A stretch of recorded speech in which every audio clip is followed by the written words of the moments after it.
Greetings Mavericks and new viewers.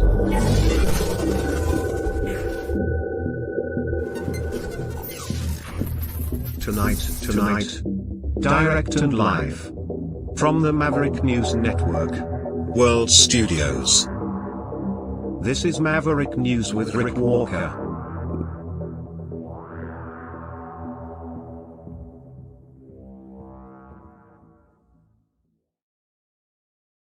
Good evening, Maverick family and new viewers. Great to have everyone here tonight. Special broadcast this evening. I don't know how much news of the day we're going to get into today, if any, because we are going to focus on the conflict in Ukraine. And we have Mike Pekarek of Ukraine Defense Support back, and he's bringing receipts, information, facts to share with us, to put forward an illustration of what is really going on the ground, especially in Kursk. And we have information as well tonight about the buildup of troops along the Belarusian border with Ukraine and Poland. Maybe talk a little bit about that F-16 that went down and the drone strike into Ukraine today by Russia. We'll tell you what happened, talk about the casualties, the damage done there, and we'll just get an overall picture of who might really be winning or losing or whatever in Ukraine. Just try to get a more accurate picture, a different perspective again tonight. Keep your mind open. We'll be right back after this with Mike Pekarek. You know, someone very profoundly once said many years ago that if fascism ever comes to America, it'll come in the name of liberalism.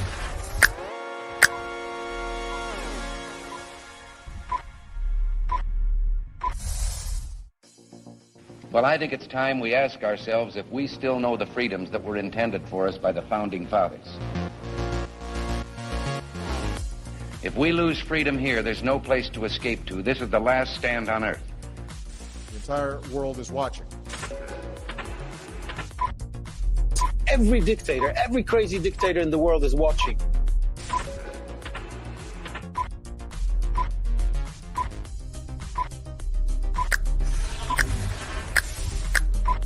The world is watching. On TV. The entire world is watching. On social media.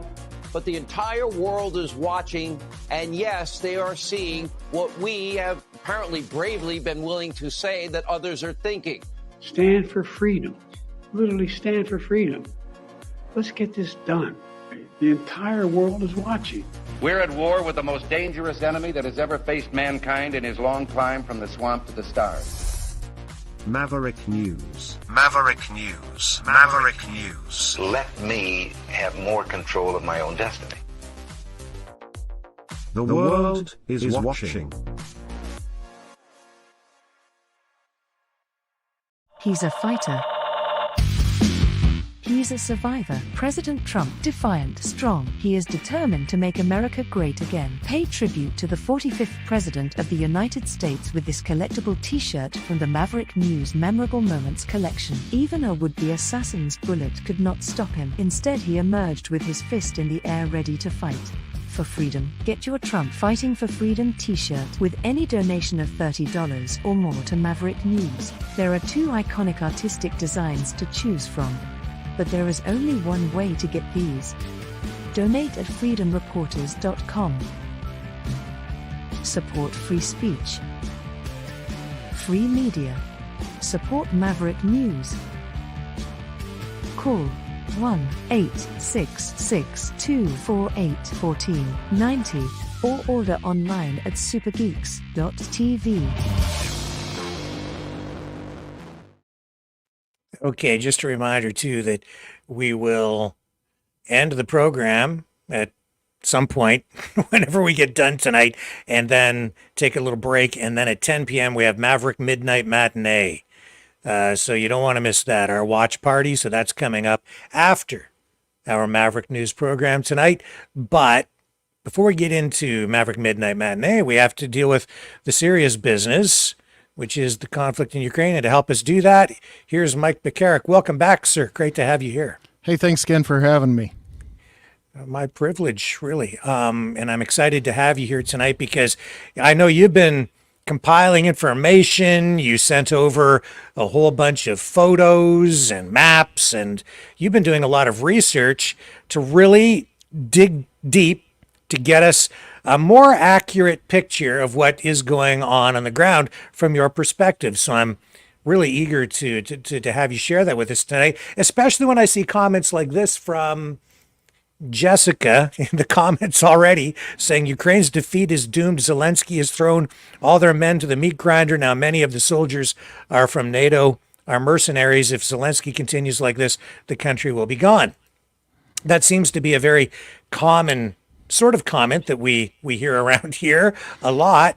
And I think you have a different perspective. It'd be kind of a hot take for the generals actually running this show. Yes. So we'll see. And here's Canada RV. He's talking about war, I guess, coming here. And then Canada RV says, what was it? Oh, yeah, Canada RV. You might want to harden your RV. Was that movie in the 1980s? Was it Damnation Alley, where they went across the nation? They had a whole bunch of post-nuclear Holocaust movies in the 80s. I remember that. Well, we're off to a cheerful start here, aren't we? Let's talk nuclear weapons and global Holocaust. Yeah. Well, that's exactly what we're going to talk about tonight, too. As a matter of fact, or at least the threat of that. Sure. But where should we begin? Because there has been so much that has happened since the last time you were on the program. So, I do a lot of research just on my own because I have friends there, and so I kind of want to know what's going on. Now, the opportunity to come on your podcast gave me a little bit of focus the last couple of weeks. So I, in a lot of ways, appreciate that because you can do the broad research and you miss something, but if you focus, you can get some ideas that you wouldn't have gotten just on the other ways. So a lot of my friends in Ukraine, sometimes I give them information because either their internet for whatever reason might be hobbled. And some of my friends in America just aren't paying attention anymore. So part of my advocacy for and work on behalf of Ukraine involves research, believe it or not. Spreading the word, giving the word out. I had a meeting with my congressman, Mike Bost, today. Sorry, not today, yesterday. My days got blurred together. I had a conversation with his foreign affairs secretary about Ukraine and about presidential drawdown authority and a couple other issues that I felt the need to bring up with him. Democracy in action, if nothing else. So I'd like to start, if we could, bigger and going smaller. If you would like me to directly address those two hot takes in the comments. Sure. I guess we could. I don't want to get too distracted right at the start. Let me see if I can find, was it Jessica that you had first? Yes. So there's Ukraine's defeat is doomed. So Russia's trying to tell us that. I'm going to give you a different take today. One of the ways that Russia tries to fight the war, and it's not just in Ukraine, because there's been heightened attacks inside of Europe and inside of the United States. I don't know about Canada, but since Canada is a NATO nation, it wouldn't surprise me. The idea, and we covered this a little bit last time, that Russia tries to do their FUD attacks, F-U-D-D. That's fear, uncertainty, doubt, and despair. And so you can see right here in Jessica's very first statement is despair. So that she's gone all the way. Or maybe Russia's propaganda has succeeded because it can happen to the best of us. That's one of the reasons why people still do it. No, Ukraine is not doomed. Is Ukraine struggling? Yes, Ukraine is struggling. If you had hundreds of thousands of Russian troops on your soil, attacking and bombing and sending drones and cruise missiles and AK fire and artillery fire and however many tens of millions of mines that are currently on the ground in Ukraine, to the point where some Ukrainian farmers have up-armored their tractors. Some Ukrainian farmers, I saw a picture of this probably a year ago, they had put armor plating on one of their tractors and made it remotely controlled so they didn't have to be in the tractor when they did this. And the job of this up-armored tractor, and it had like the V-hull and on the front especially, just some really hard stuff, they needed to demine their field so that they could plow it and plant a crop. So that's what Ukraine's going to be dealing with for decades. The Flanders fields, the poppy fields of World War I, were more than 100 years ago, almost 110 at this point, if you go all the way back to 1914. We are still finding unexploded ordnance from World War I in France and Belgium. We're still finding unexploded ordnance in Germany. So Ukraine is having issues. You would be too. They are not giving up, not even by a long shot, but it is difficult, and to say anything else would not be truthful. Morale is important. That's why I brought up the fear, uncertainty, doubt, and despair. One of the intangibles in war is how well do your soldiers fight? How well do your civilians support them? How motivated are your leaders to lead and to be aggressive and smart about how they lead? All of these things are important. They're intangible, and they have to do with morale. So, yes, Ukraine struggled with morale, and they've been struggling ever since the summer of 2023 when their counteroffensive failed. We'll go into a little bit of what Ukraine learned from their failed 2023 counteroffensive, and that will be important when we talk about the Kursk Offensive. What else did she say? Zelensky has thrown all of their men into the meat grinder. Now many of their soldiers are from NATO and mercenaries.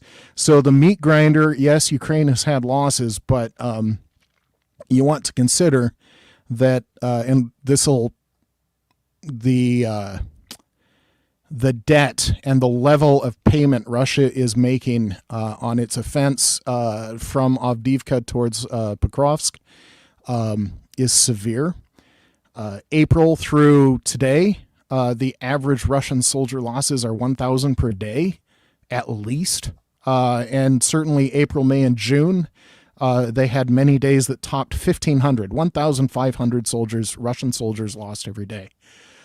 Russia did adjust some of their tactics. We're going into a little bit what I was going to talk about later, but that's fine because it directly answers this question, and that's fine. They did adjust their tactics. Instead of going from large company-size meat wave assaults, is what they've been termed by the Ukrainian soldiers because it's just meat coming after them that they grind up. They went into a different direction that was a little more successful for them, which they would go into 5 to 10 man units. That they would send one 5 to 10 man unit, gets demolished and chewed up. But then they would send another 5 to 10 man unit, and then another, and then another, and then another, and it's just constant. So when they were sending in their company size, so you're like talking 200 soldiers and half dozen, 2 dozen vehicles, that takes a little bit to prepare, and then all of them are coming all at once, and they might be coming from one direction, and then they're done.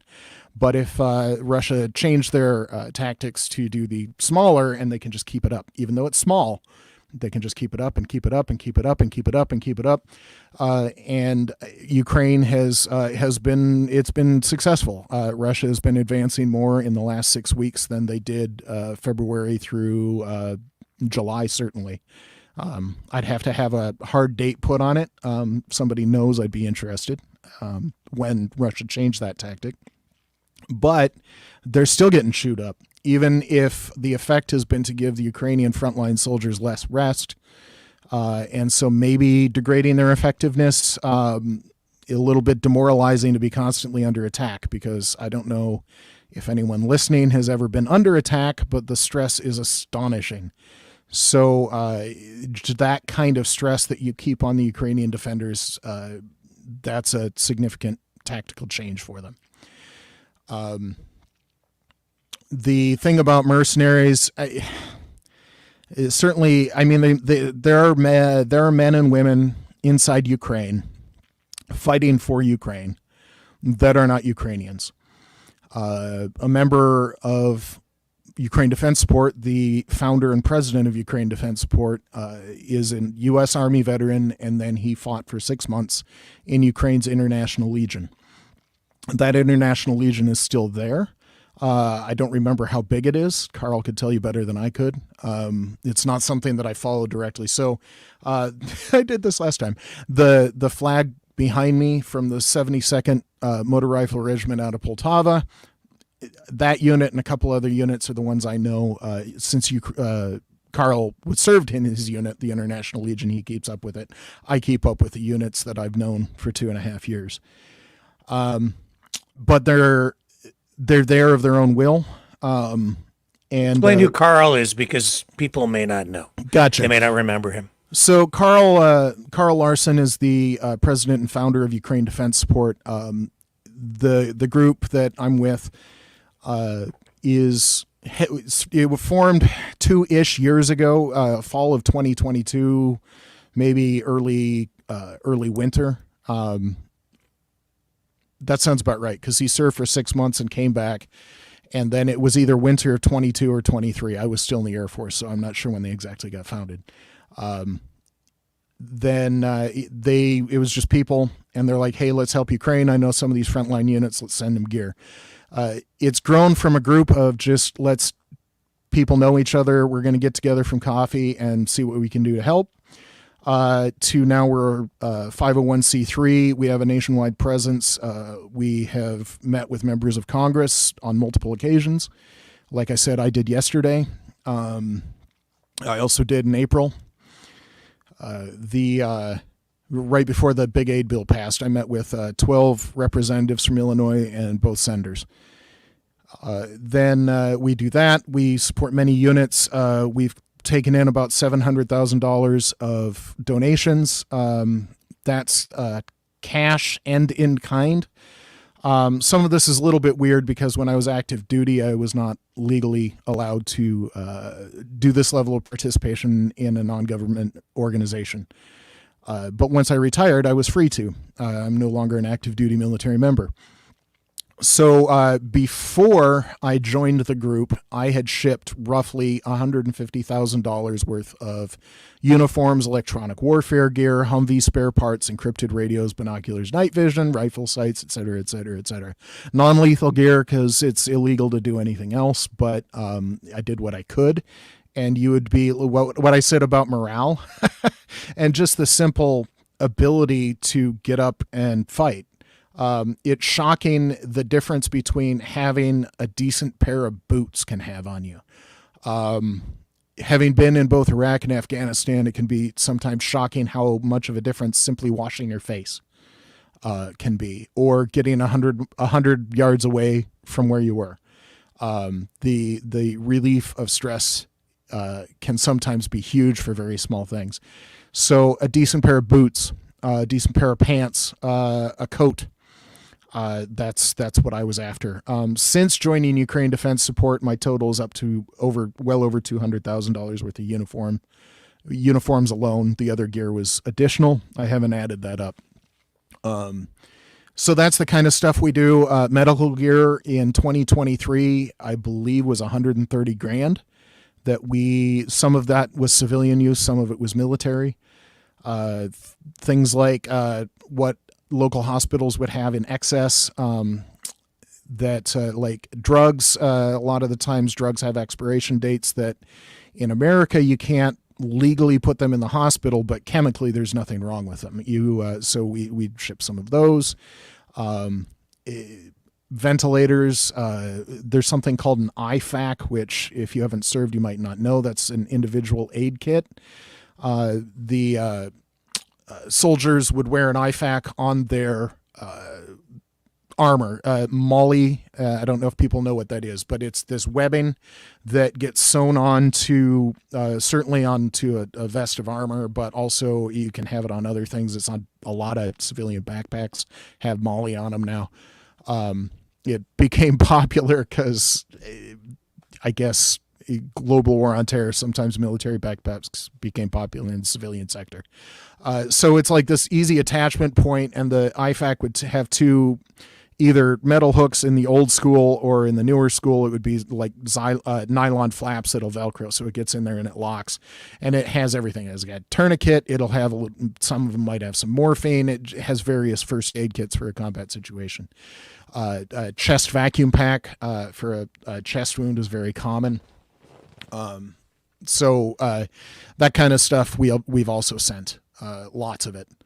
The civilian side of it would be like what you would see in any hospital. If you've seen it in a hospital, we've been trying to acquire it and send it, because either the hospital gets hit or the equipment gets used up, and so they need more of it, and we've been trying to help.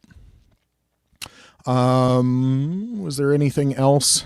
Well, Joe says, and I think you're just going to address this in a larger sense anyway, but ask this guy exactly how Ukraine is going to win this war. Well, we can talk about that. Yeah. So we'll do that. That's what you're here for. Yeah. I'll talk a little bit more about that later. But I will say that the last thing to do is despair.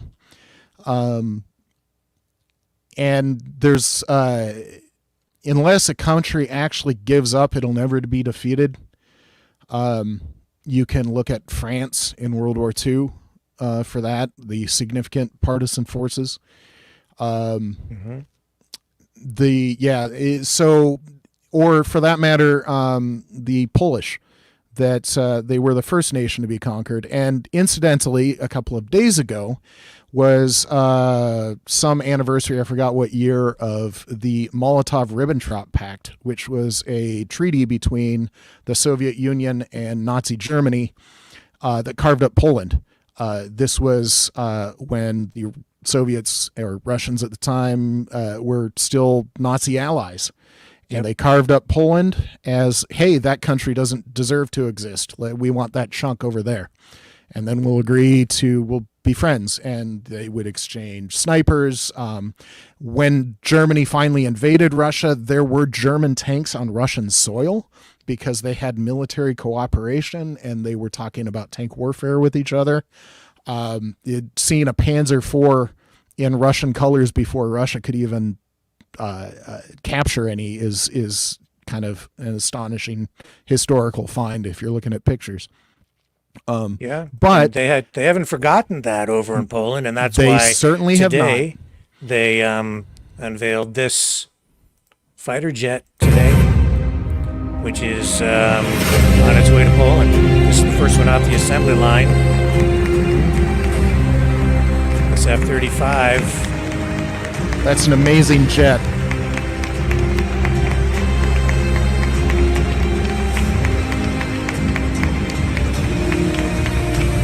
And of all the countries out there, Poland and Ukraine, I think, are at the forefront of, I remember the fall of the Berlin Wall and the the collapse of the Soviet Union, and how people around the world really rejoiced to see the freedom spread to Poland and Ukraine and other countries. Yep. And that Molotov-Ribbentrop Pact, as near as I can tell, that's the last treaty that the Russians have not broken.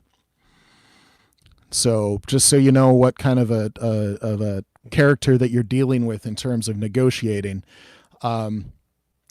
I asked, so in a previous podcast, somebody said, why is Ukraine fighting? And I struggled a little bit on that answer, and I felt bad.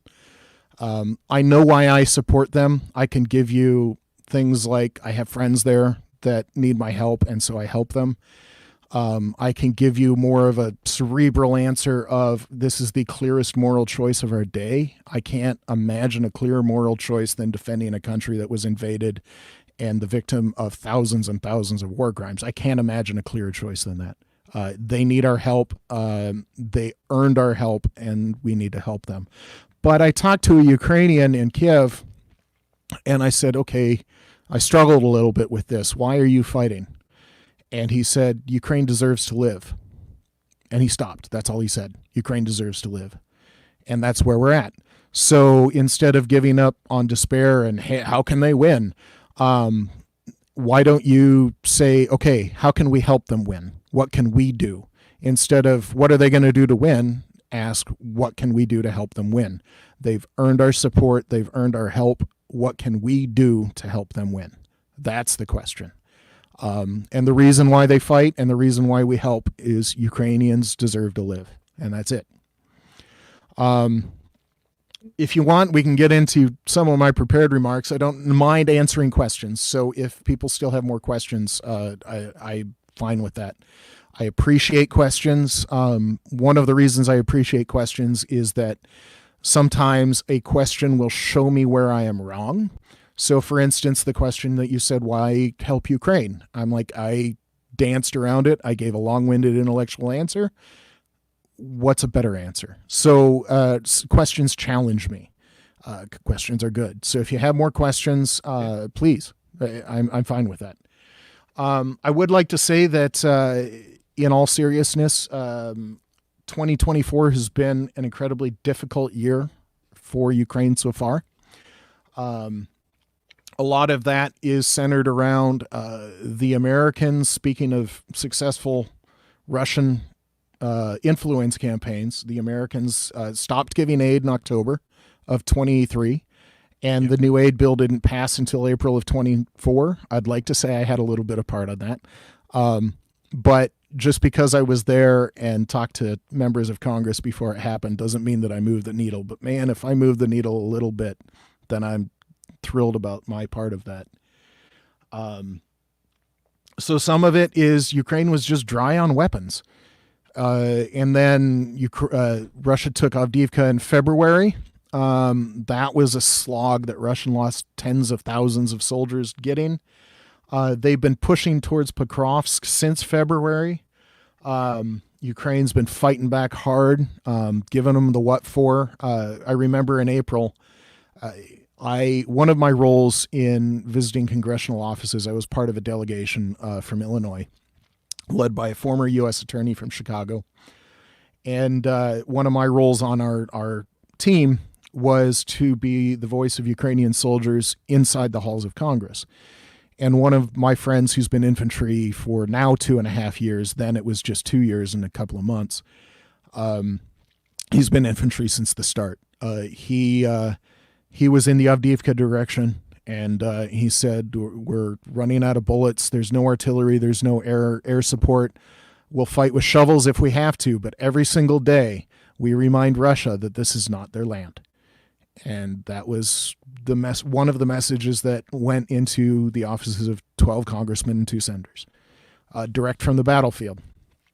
This flag behind me also went with me.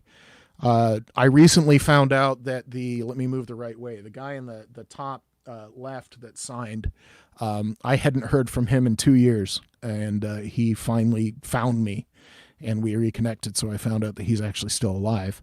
So that's always good news. But he found me because he saw my pictures of that flag at the White House and at the Capitol building. So it does happen. People are helping, and it's more than just Ukraine in this fight. Do you need me to pull up any of these photos at this point? You can go to the big map if you can find it. Okay. Next, that's the big map. So right here? Yeah, that one. So you can see the red in the southeast, and there's a little bit directly above it near Kharkiv. The Russians attacked Kharkiv districts. Ukraine's been pushing them back pretty steadily.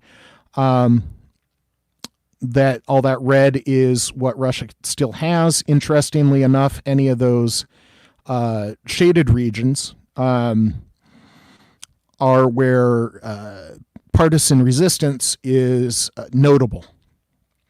Not just random acts of defiance. That's where partisan groups are active and causing real damage. So I'm trying to remember the name of the city that's right in the middle of the it's like on the border of Zaporizhia district and Kherson. I'd have to look where that actually border is, but it's right there north of the Sea of Azov. So a lot of this land Russia actually had since 2014. And if you remember, in 2022, Ukraine pushed them back, and then they gave up the northern part of Kherson on the north side of the Dnieper River. Ukraine cut all the bridges, and Russia left all sorts of heavy gear behind, because if the Russian soldiers didn't leave on foot, they didn't leave at all, because there was no way to get any of the heavy stuff across the river. If you look at the Donetsk region, that tiny little salient right there, that's the Avdiivka offensive. There's another map that has that clearer if you want to go. Sure. But zoom back out. Go there. Look at, you can see on the big map right there, that Donetsk region offensive. Now look at the Kursk region offensive. That Avdiivka offensive, they've been working on that since October, maybe September of 23.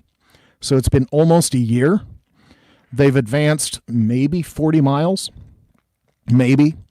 It's similar in land area to the Kursk offensive that Ukraine just did. Just as a comparison in terms of land taken.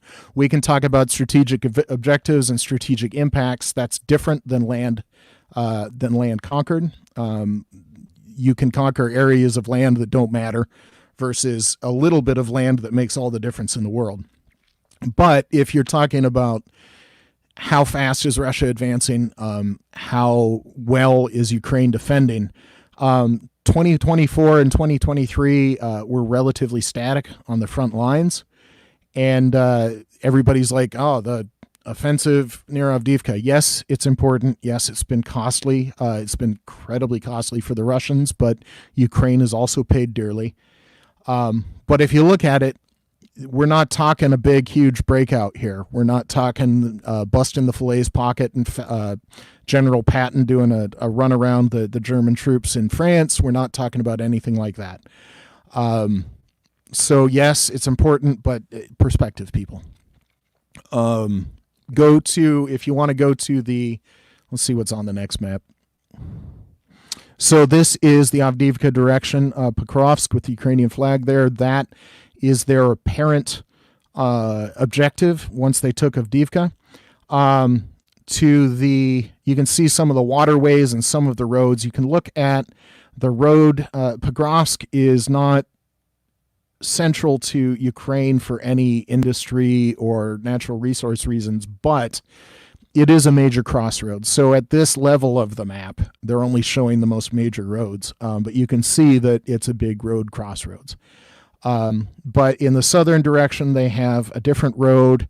In the northern direction, it's a little bit difficult, but except for the muddy direction, in the muddy season, that is roughly January through March, maybe April, maybe stretching into May.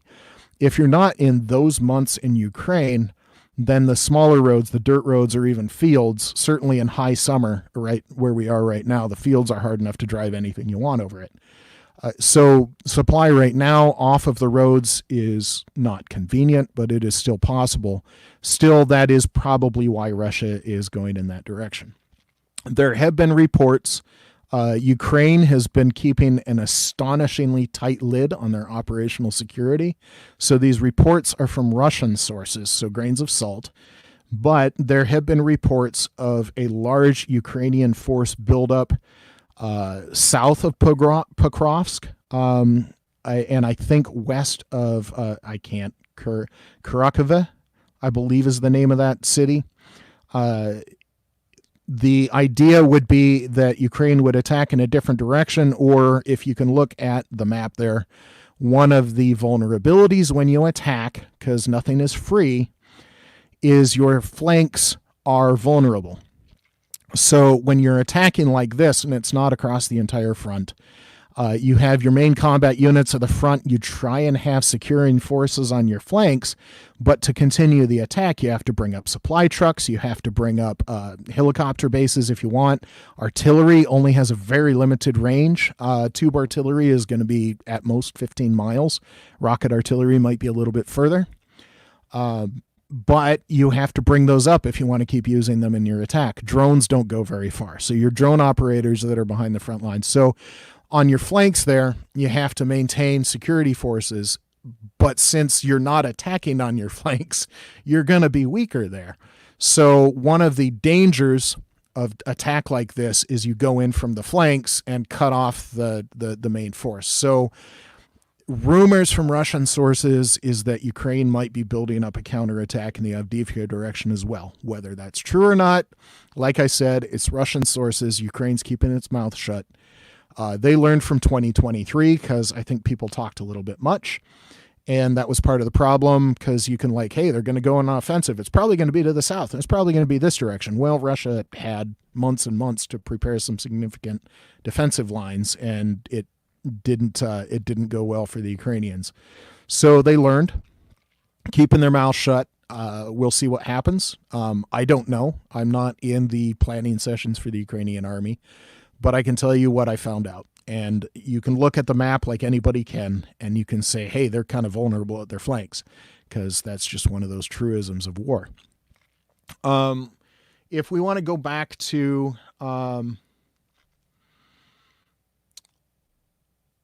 more general matters, those numbers pages that I sent, I don't know where those are in here. Mm-hmm.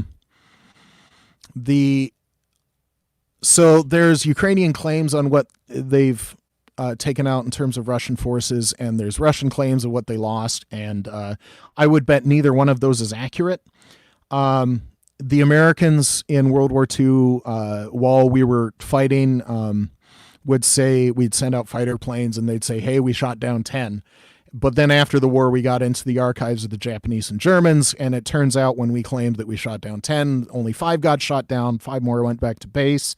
And out of those 5, only 1 of those airplanes was damaged so much that it couldn't be repaired. So out of the 10 that we claimed that we shot down, really it was only 6, and really only 5. The other one was just damaged beyond repair, and the pilot was fine. So this is, well, okay, this isn't necessarily the one. I've got the numbers in front of me. Sure. Yeah. The total number, this is the Oryx site. If people are not familiar with this is an open source website that's been tracking both sides' losses in the Russian war. That's not all they do in the Russian invasion. This specific site, they have a different web page for the Ukrainian losses. This specific page is for the Russian losses, and the numbers are staggering because what they do is they only list anything that they can confirm in both time and location. So it's got to be geolocated, and it has to be in this war. So Russia would put out propaganda saying, hey, we destroyed a Leopard 2 tank, but it turns out that their video evidence was from Syria in 2017. So they weed out all of that. They go to pains to eliminate duplicates, so you can count on these numbers at Oryx being a bare minimum of what Russia has lost. In 2.5 years of war, Russia has lost 17,588 total military assets. That's an astonishing number. So the other, breaking it down a little bit, they've lost a minimum of 3,345 tanks. 3,345 tanks, and that's the minimum.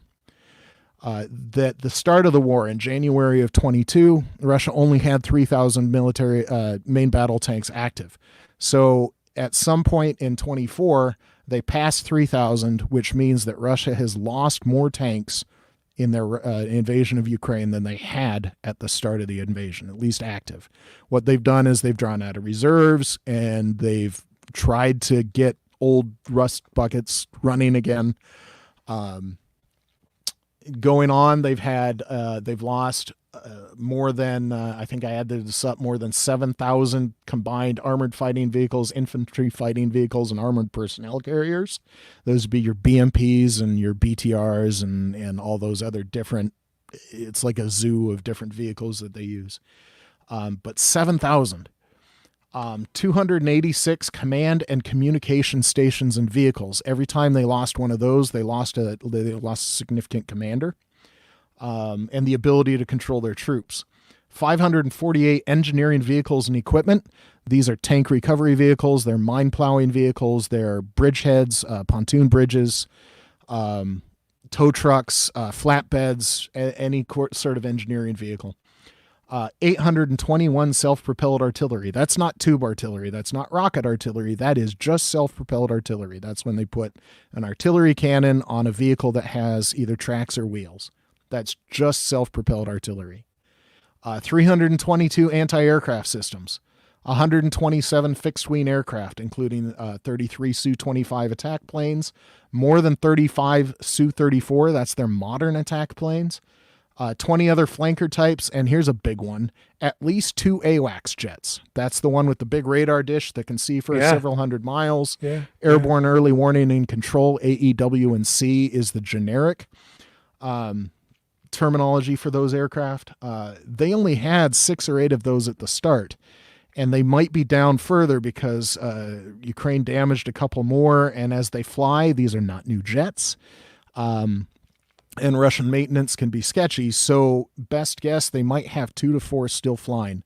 That's not enough for 24/7 coverage. So Ukraine has destroyed Russia's ability to have 24/7 coverage. And I'm not talking about all of Russia. I'm talking about just 24/7 coverage in Ukraine. We'll get back to more of that later. 144 helicopters, including 94 attack helicopters. They've lost more than 50 Ka-52 attack helicopters. That's more than a third, going on a half of all of those types of helicopters that they had at the start. Just astonishing losses. And here's a big one. This is also important to the Kursk Offensive. 3,546 supply or transport trucks. You might think, trucks? Really? That's a big deal? Yes, it's a huge deal. We'll get back to more of that in a little bit. So part of this is just the ferocity and the determined defense Ukraine has given. So that thing like Ukraine should just give up. Yeah, they're not going to. They've already demonstrated they're not going to. And Russia has been learning all sorts of things about the determination of Ukrainian soldiers. And those numbers, they're kind of cold numbers, but they kind of tell a story there. 1,000 Russian soldiers lost today also tells a story. We don't hear about this through any media. Really. So the sources that I get, yes, I actually go through Russian sources because sometimes that's the only source. Grain of salt, always, for any source, really. But when you're talking about Russian sources, then sometimes they're not free to speak everything, but sometimes it's just like, I'm hearing this thing happen, and so you can watch it. Like if something happens in Crimea, if you're going to get video that's not, or pictures that aren't from a satellite, then it's going to be Russian sources.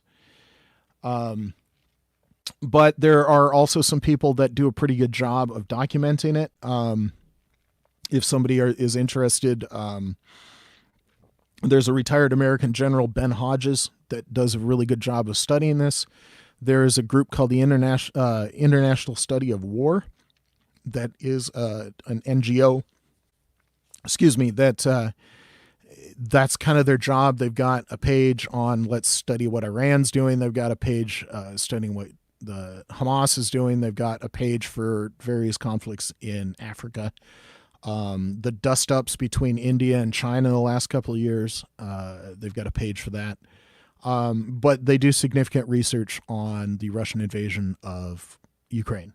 So that's an excellent source. They've got smart people doing this kind of stuff. People that were not born yesterday. They didn't start doing their research just this year. They have significant military experience. They've got degrees in international studies that were focused on military subjects.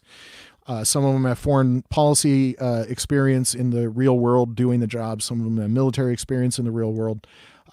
ISW is a great resource, and they've got great maps and all sorts of stuff. CSIS is okay. There's a couple of YouTubers that do a good job, but ISW is one of my main sources. They do a great job. And they're nonpartisan. They're not attached to anybody. They're just doing it. They're reporting it. One of the things that Ukraine's been doing, I said that 24 was a hard year and 23 was also a hard year, but Ukraine was saying, okay, that didn't work. How can we do something else? Instead of saying, let's give up, they're like, okay, how can we do it better now? What else can we do? Didn't work. That didn't work. What else can we do? Man, this is going to be a deep cut on your reference, but one of the things Tom Wolfe covered in his book, The Right Stuff, that they later made a movie out of, that this is straight out of Air Force and it's straight out of test pilots. And it was one of the most accurate things in the book, is that when you've got a pilot in an aircraft and things go sideways, they're like, okay, I'm going to try step 1. I'm going to try step 2. That didn't work. Okay, what's step 3? That didn't work. What else can I try? They never give up. You solve one problem, you get to live. You solve the next problem, you get to live. You solve enough problems, you get to come home. And that's just the mindset of somebody like that. And when Tom Wolfe was trying to define The Right Stuff, that was part of his definition, is these people just don't give up.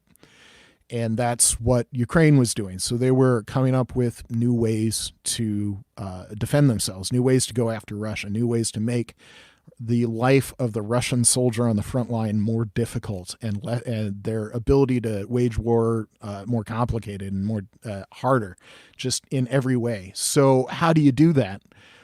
Every soldier at the front, it's the beans and bullets argument. Beans and bullets is obviously really old. It's like Civil War or even before, American Civil War, so 1861 to 65. But every soldier needs food, water, ammunition, clothing. In the modern war, you're going to need some sort of petroleum, oil and gas. You're going to need drones and weapons and the big rockets and artillery shells and all that kind of stuff. So to make the soldier less effective, the Russian soldier trying to invade Ukraine and conquer land, you go after those things. What's the bottleneck? What is, in American parlance, high demand, low supply? In American military, a high demand, low supply asset in terms of a physical asset would be something like a stealth bomber. We never had many more than 20 of them because we stopped building them when the Cold War ended. We originally were going to build more than 100 and we stopped at like 20 because the Cold War ended, and we're like, let's stop spending money on these bombers. But in the War on Terror after 9/11, all of a sudden they became in demand because they can start at Whiteman Air Force Base in Missouri, and they can fly anywhere in the world and drop a bomb through your living room window. But there's only 20 of them. So high demand, low supply. That's what we're talking about. If you took out 5 stealth bombers, that would be huge. It would be a huge blow to the American military. So what would be a huge blow to the Russian military? They started asking them these questions themselves. Russia, before this war, their only 2 exports of any consequence in money were military gear and petroleum. To a lesser extent, grain, but the big ones were military gear and petroleum. Military gear, their foreign sales have dried up. They've got some deals with North Korea and Iran, but those are often trades. Like, we'll promise you fighter jets in 5 years if you give us drones and artillery shells now. In the case of North Korea, evidently extra soldiers to come help do things like build trenches and stuff. So the military hardware is already dried up. What's next? Oil is their other main cash crop. I read somewhere in July, and I'm sorry I couldn't really find this reference again, that as of late spring, early summer of 24, Ukraine had destroyed 15% of Russia's petroleum refining capacity. So they didn't go out at the production of the actual oil. Sorry, geology talk. Production is you're actually getting it out of the ground. That's the oil wells. That's where it comes out of the ground and it gets loaded into a pipeline or a holding tank or a truck or whatever they do. The refining capacity is when you actually make it into a usable product. So production is the oil well, then refining is how you get a product that you can actually put in an engine and expect good things. The 15% of their refining capacity is big. They're also going after other things, as some of these pictures might show. They've been going after oil depots. Okay, let's start with the Kursk one. That's fine, because this is speaking of bottlenecks. There are only 1, 2, 3, 4, 5 ways into Crimea that are of any consequence for supply. There's the Kerch Strait Bridge. There are ferries across the Kerch Strait. Ukraine made the western part of the Black Sea unusable for the Russians. I'm going to state that again. Ukraine, a nation without a navy, denied the use of half of the Black Sea to the Russian Navy. Just let that sit in your brain, that a nation without a navy denied the use of the sea to the Russian Navy. So you've got the Kerch Strait Bridge, you've got the Kerch Strait ferries. You can do air supply to a limited extent. Russia doesn't have that many cargo planes. And then there are 3 roads into Crimea from the northern part. One is in the far west of Crimea, and that would have to go very close to the Dnieper River to be on major roads that could hold the weight of, big oil tankers or ammunition trucks. And then there are 2 bridges on the east of Crimea. One's a rail bridge that can do significant things and all that. Ukraine has been systematically taking out those bridges on the northern part of Crimea. Russia's been rebuilding them, but as soon as they rebuild them, Ukraine takes them out again. So the northern part's been relatively choked off. The Kerch Bridge, in the attack in October 2022, the rail portion of that bridge was destroyed by an intense fire, and I just realized that I did not send you that picture. I am so sorry. You can Google that, Kerch Strait Bridge fire, October 2022. You'll find those pictures.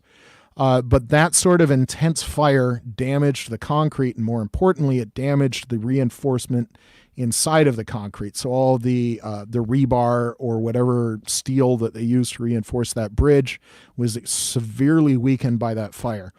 Russia has not been able to transport oil or heavy ammunition cars across the Kerch Strait Bridge since October of 2022. Instead, they've been relying on ferries. And if you go back to that previous picture that you were on, this is not the one that was hit just recently. They had 3 of roughly this size. This is one that was hit several weeks ago.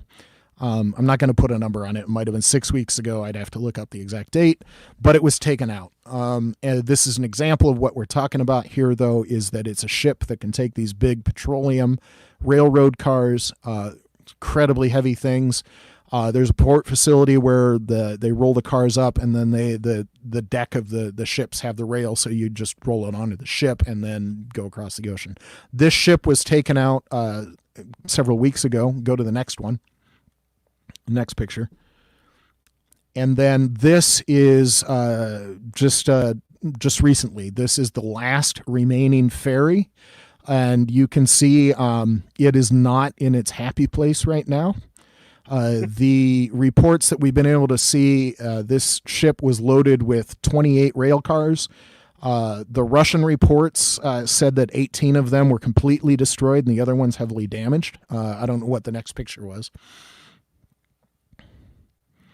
This is the dock facility without the ship. You can see those 2 ferries at the top. Those are roughly half the size of what we're talking about. So Russia's trying to close the gap, but they're increasingly less able to do so, whatever the next picture is. Okay, so we lost the port facility at some point. That's another funny picture. Yeah, I think we maybe went I all the way didn't. back. That's okay.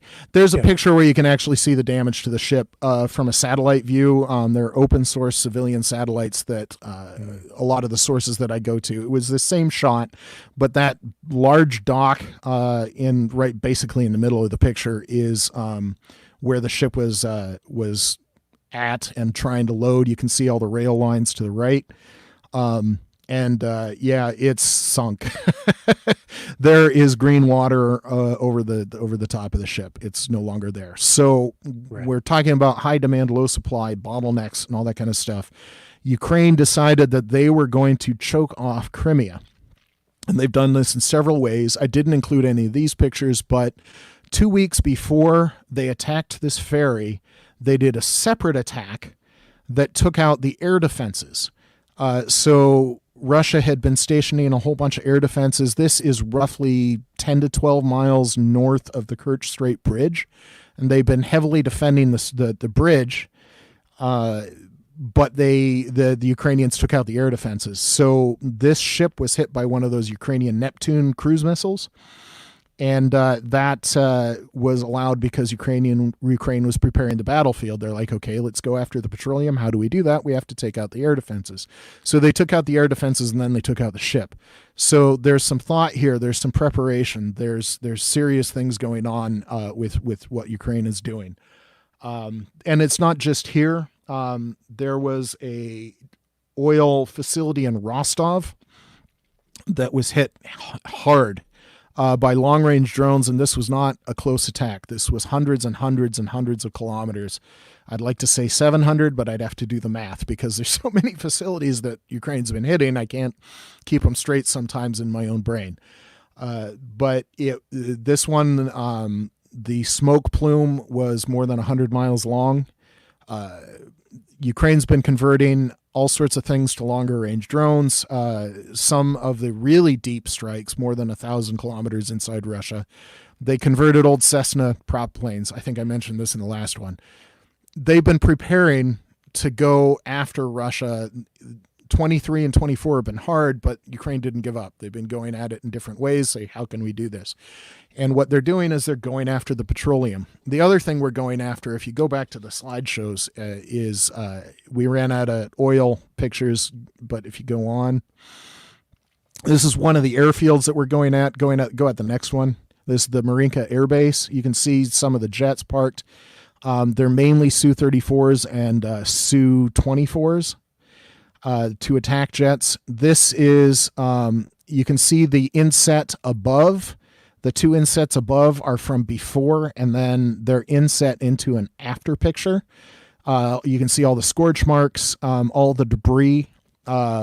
If this picture is probably too low res, but on the higher res pictures, you could zoom in and you could see the actual damaged planes. You could see the bits and bobs.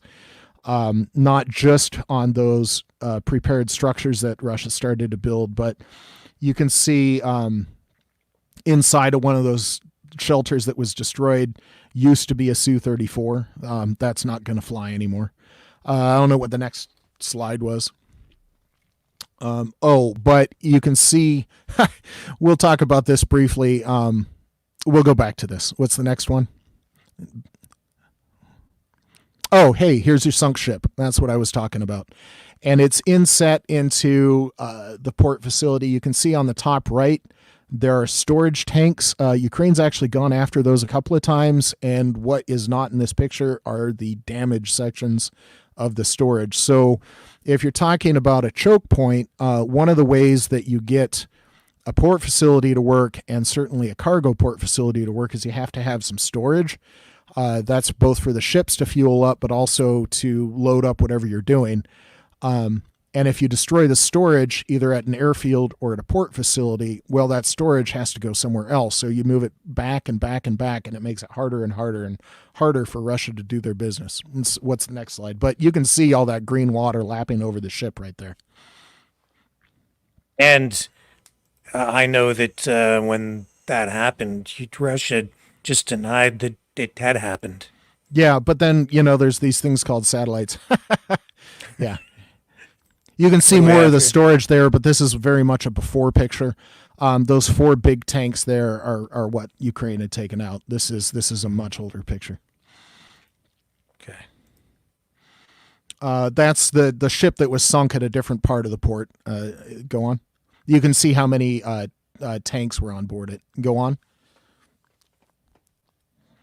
Okay, so that same thing with those built-up Russian shelters, this is from a side view, and this is a Russian source. So even though it's a Russian source, sometimes the people on the ground are like, well, this happened. Look at what happened, and they put it on their social media.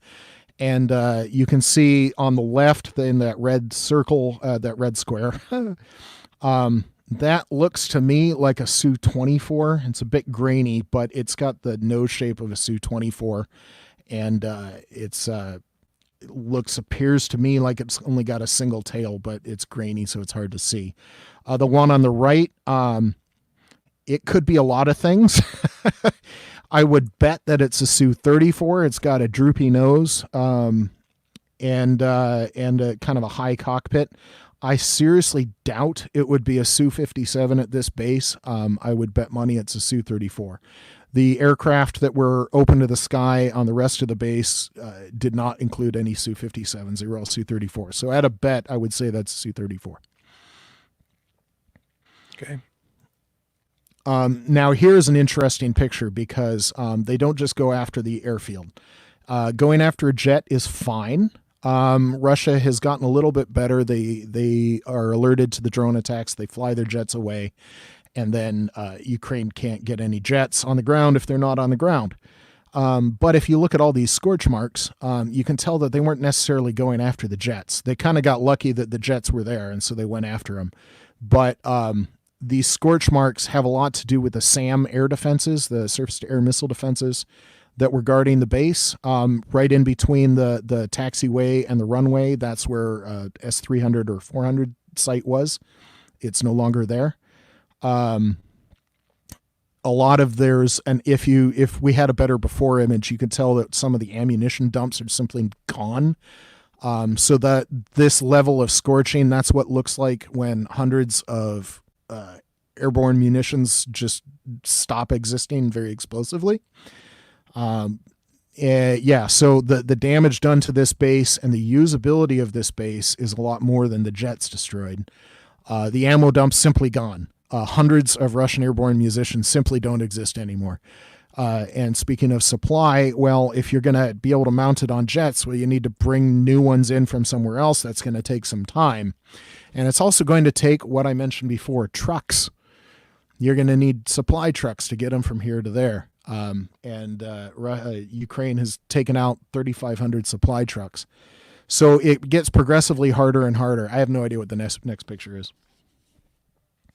This is another picture of the base, a little bit more details. That top inset, they weren't quite sure what that was. Given the fact that it had huge earth berms around it, a berm is where you use a bulldozer to build up a big wall. It's going to be, 30 feet or wider at the base and going up to maybe 5 feet wide at the top. It's a big thing, and it's going to be 30 feet high. That's the kind of thing that you put weapons inside of, because if it goes up, you don't want the horizontal fragments to affect anything nearby. But it's got a weird hanger thing, so it looks to me like that's where you put ammo, but people were just kind of guessing on what that actually was. But it went boom. I don't know what the next picture is. We're at the end. There you go. So this was a deep dive into Marinka Air Base, but that was just one of 3 air bases that Ukraine has been systematically pounding the last 2 months because they started going after these air bases before they went into Kursk. So it had to have been early July when I first started hearing about them going after these. And these bases are not deep into Russia. They have been going after some of those. They destroyed one of the several of the big Russian strategic bombers that launch cruise missiles at Ukraine. But that base is 1,000 kilometers in or more. So they've been going after those for a solid year at least, but they were going after the airfields that were in range of Kursk.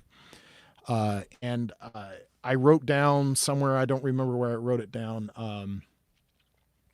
I'd like to say there were 6 air bases, but there were 2 main ones that they were getting pounded hard and multiple times and repeatedly. So that one base that we saw got hit hard probably a half dozen times. So Ukraine's going after it. Let's go ahead and talk about Kursk now, if you want.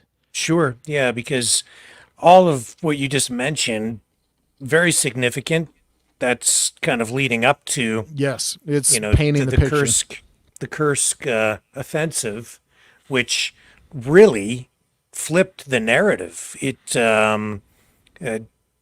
not just a major development on the ground, but in terms of the information war, it changed everything very quickly.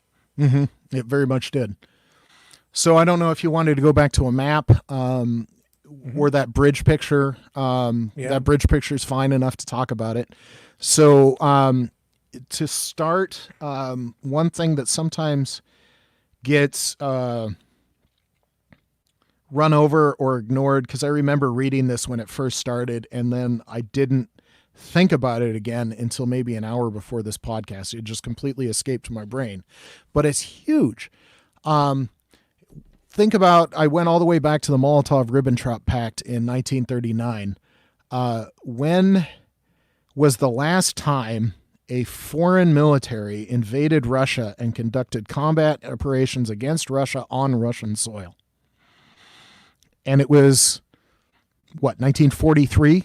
When Russia finished kicking Germany out of Russia proper. They started fighting Russia in like Romania and Poland at that point. Mm-hmm. So this is the first time since 1943, maybe early 44, that a foreign military has been attacking Russia on Russian soil. And it's just the astonishingly huge. The shock to the local residents in Russia that just assumed that they were safe. That Ukraine was going to stay inside Ukraine. Putin has a problem on his hands here.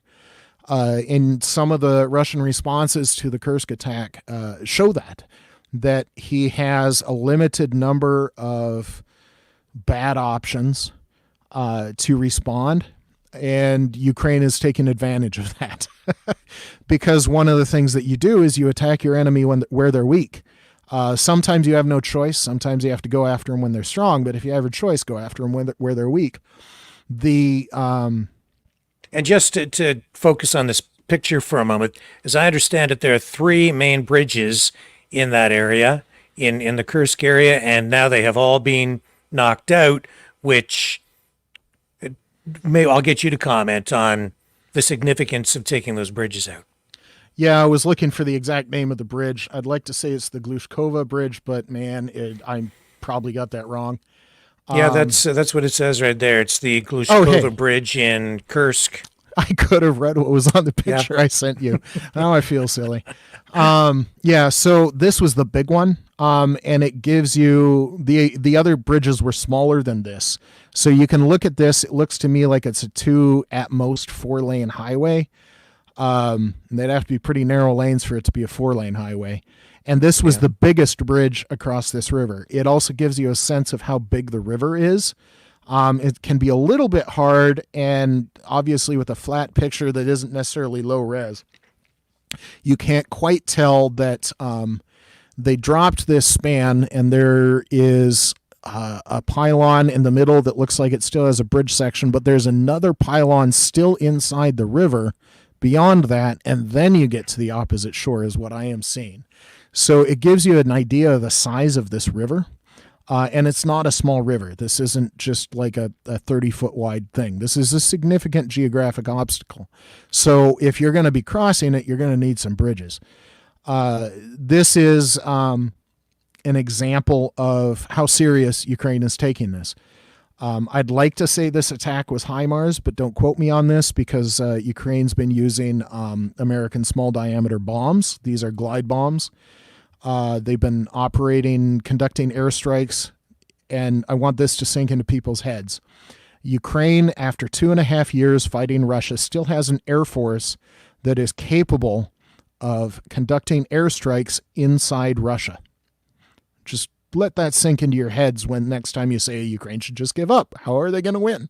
Well, this is how they're going to win. They're going to go after Russia, and they're going to go after them hard, and they're going to go after their vulnerable points. Like if you're talking about hand-to-hand combat, you're taught various things. I think I messed this up on the last podcast, but eyes, throat, groin, and that's where you go after somebody in hand-to-hand combat. Whatever you can get at, that's in no particular order, but eyes, throat, groin. That's what you go at to stop the fight, because those places hurt when you get hit there. So that's what they're doing. Ukraine's going after eyes, throat, groin of Russia and the Russian military. They're going after their oil. They're going after their air bases. They're going after their ammunition dumps. They're going after the bridges here. If there is a map somewhere, we can maybe talk about that. Does anyone know what I'm talking about when I say bluff? Bluff is bottom line up front. It's corporations started using it, but it's a very military term. The bluff for this Kursk operation, bottom line up front, is usually what somebody wants you to take away from it. If you take nothing else, if you forget the details, the bluff is what they want you to take away from it. Ukraine is still capable of offensive action. Ukraine is capable of achieving surprise, making serious gains, and hitting Russia where it hurts. Objectives of this offensive remain unknown, and Ukraine is not saying anything. It might be months before we understand the objectives and the outcomes. So yeah, you're gonna have to scroll north. Yeah, so the blue stripy thing. I think I have it. Yeah, I have a better map of that somewhere. One of the other slides probably has a better map. Sure. Kursk. Yeah, there you go. Yeah, so if you zoom in on that, you can see. So Ukraine isn't talking, and that's one of the reasons that they had success. They were able to achieve surprise, and let me see if I remember where I put this on my notes. There are different types. I don't know where I put it, but there are different types of surprise that you can achieve. There is strategic, tactical, and operational. Strategic is obviously the big one. That's overall what are Ukraine's intentions. Ukraine managed to mask that completely. Operational. This required a little bit of sleight of hand or, head fake, where if you remember back in July, maybe late June, the commanding general and Budanov, their intelligence minister, their head of their intelligence, were saying, we're detecting a possible Russian buildup and attack into the Sumy region. And if you look at the bottom of that picture, it says Sumy. That's the Sumy region of Ukraine. That we're detecting a possible Russian incursion into Ukraine from a different direction in the Sumy so they masked, they're like, we're going to build up some forces there, but it looked like Ukraine was doing a wild goose chase, and that and Russia's like, I don't know what they're talking about, but we're going to let them do it and waste their time.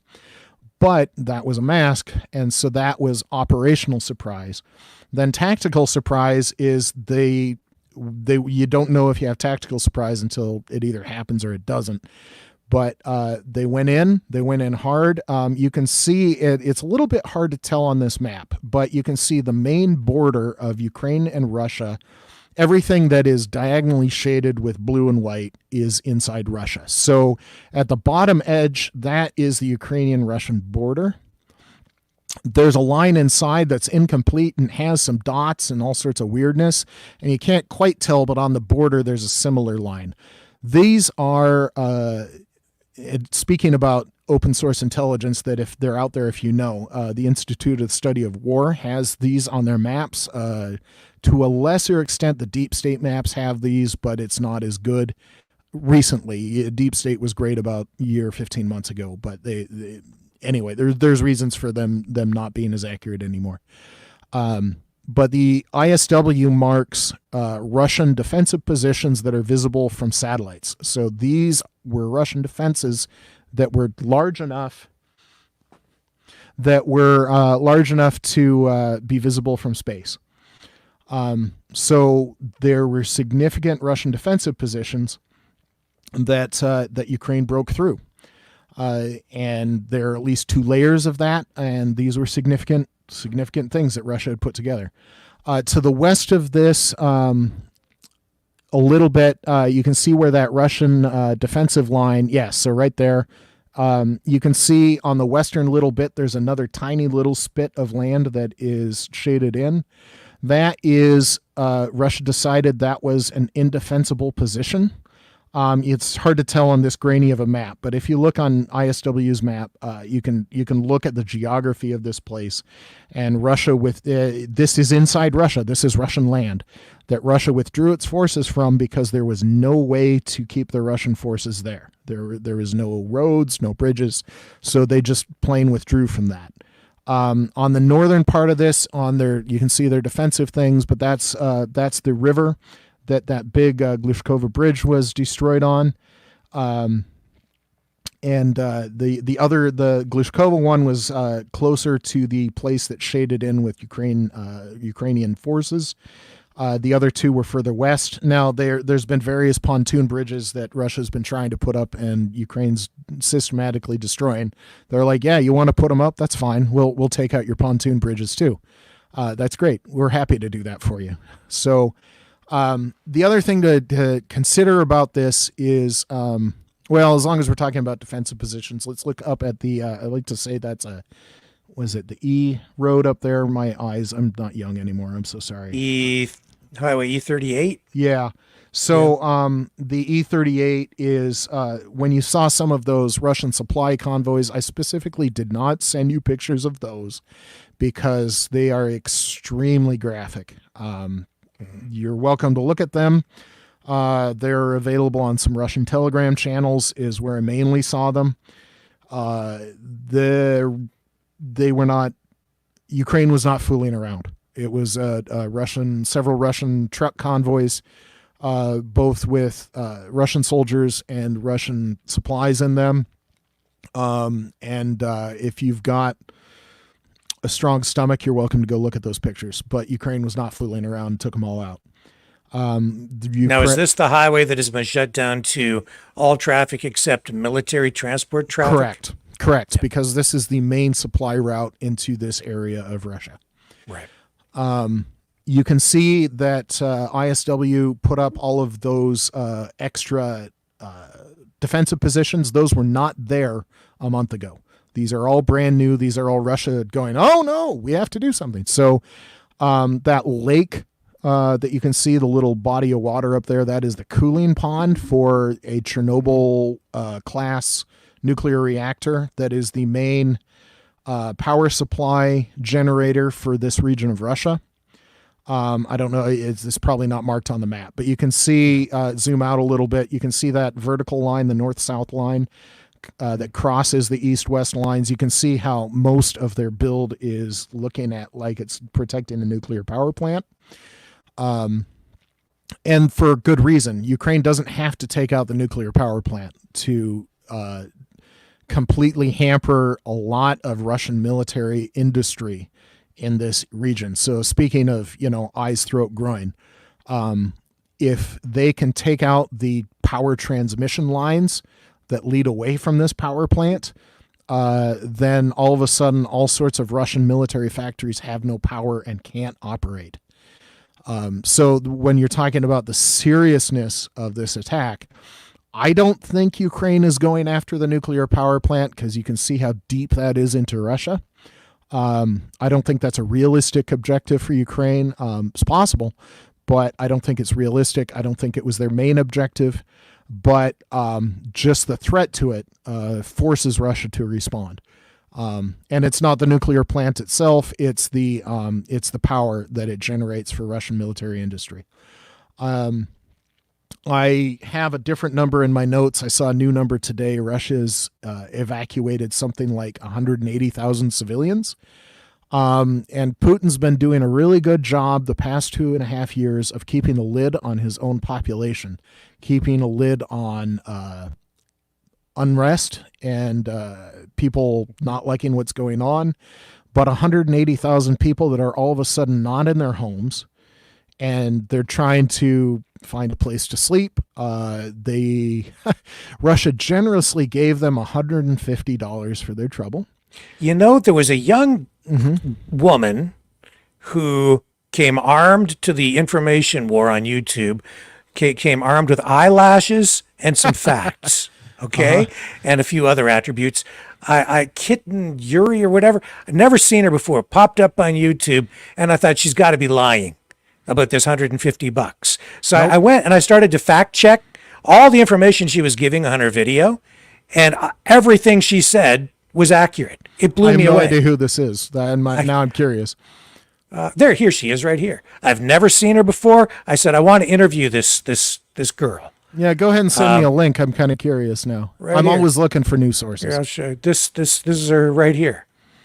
I Okay. was like, and she's got a following already. And she was talking about, I guess she's Russian, and talking about, well, it was pretty negative on the Russian side.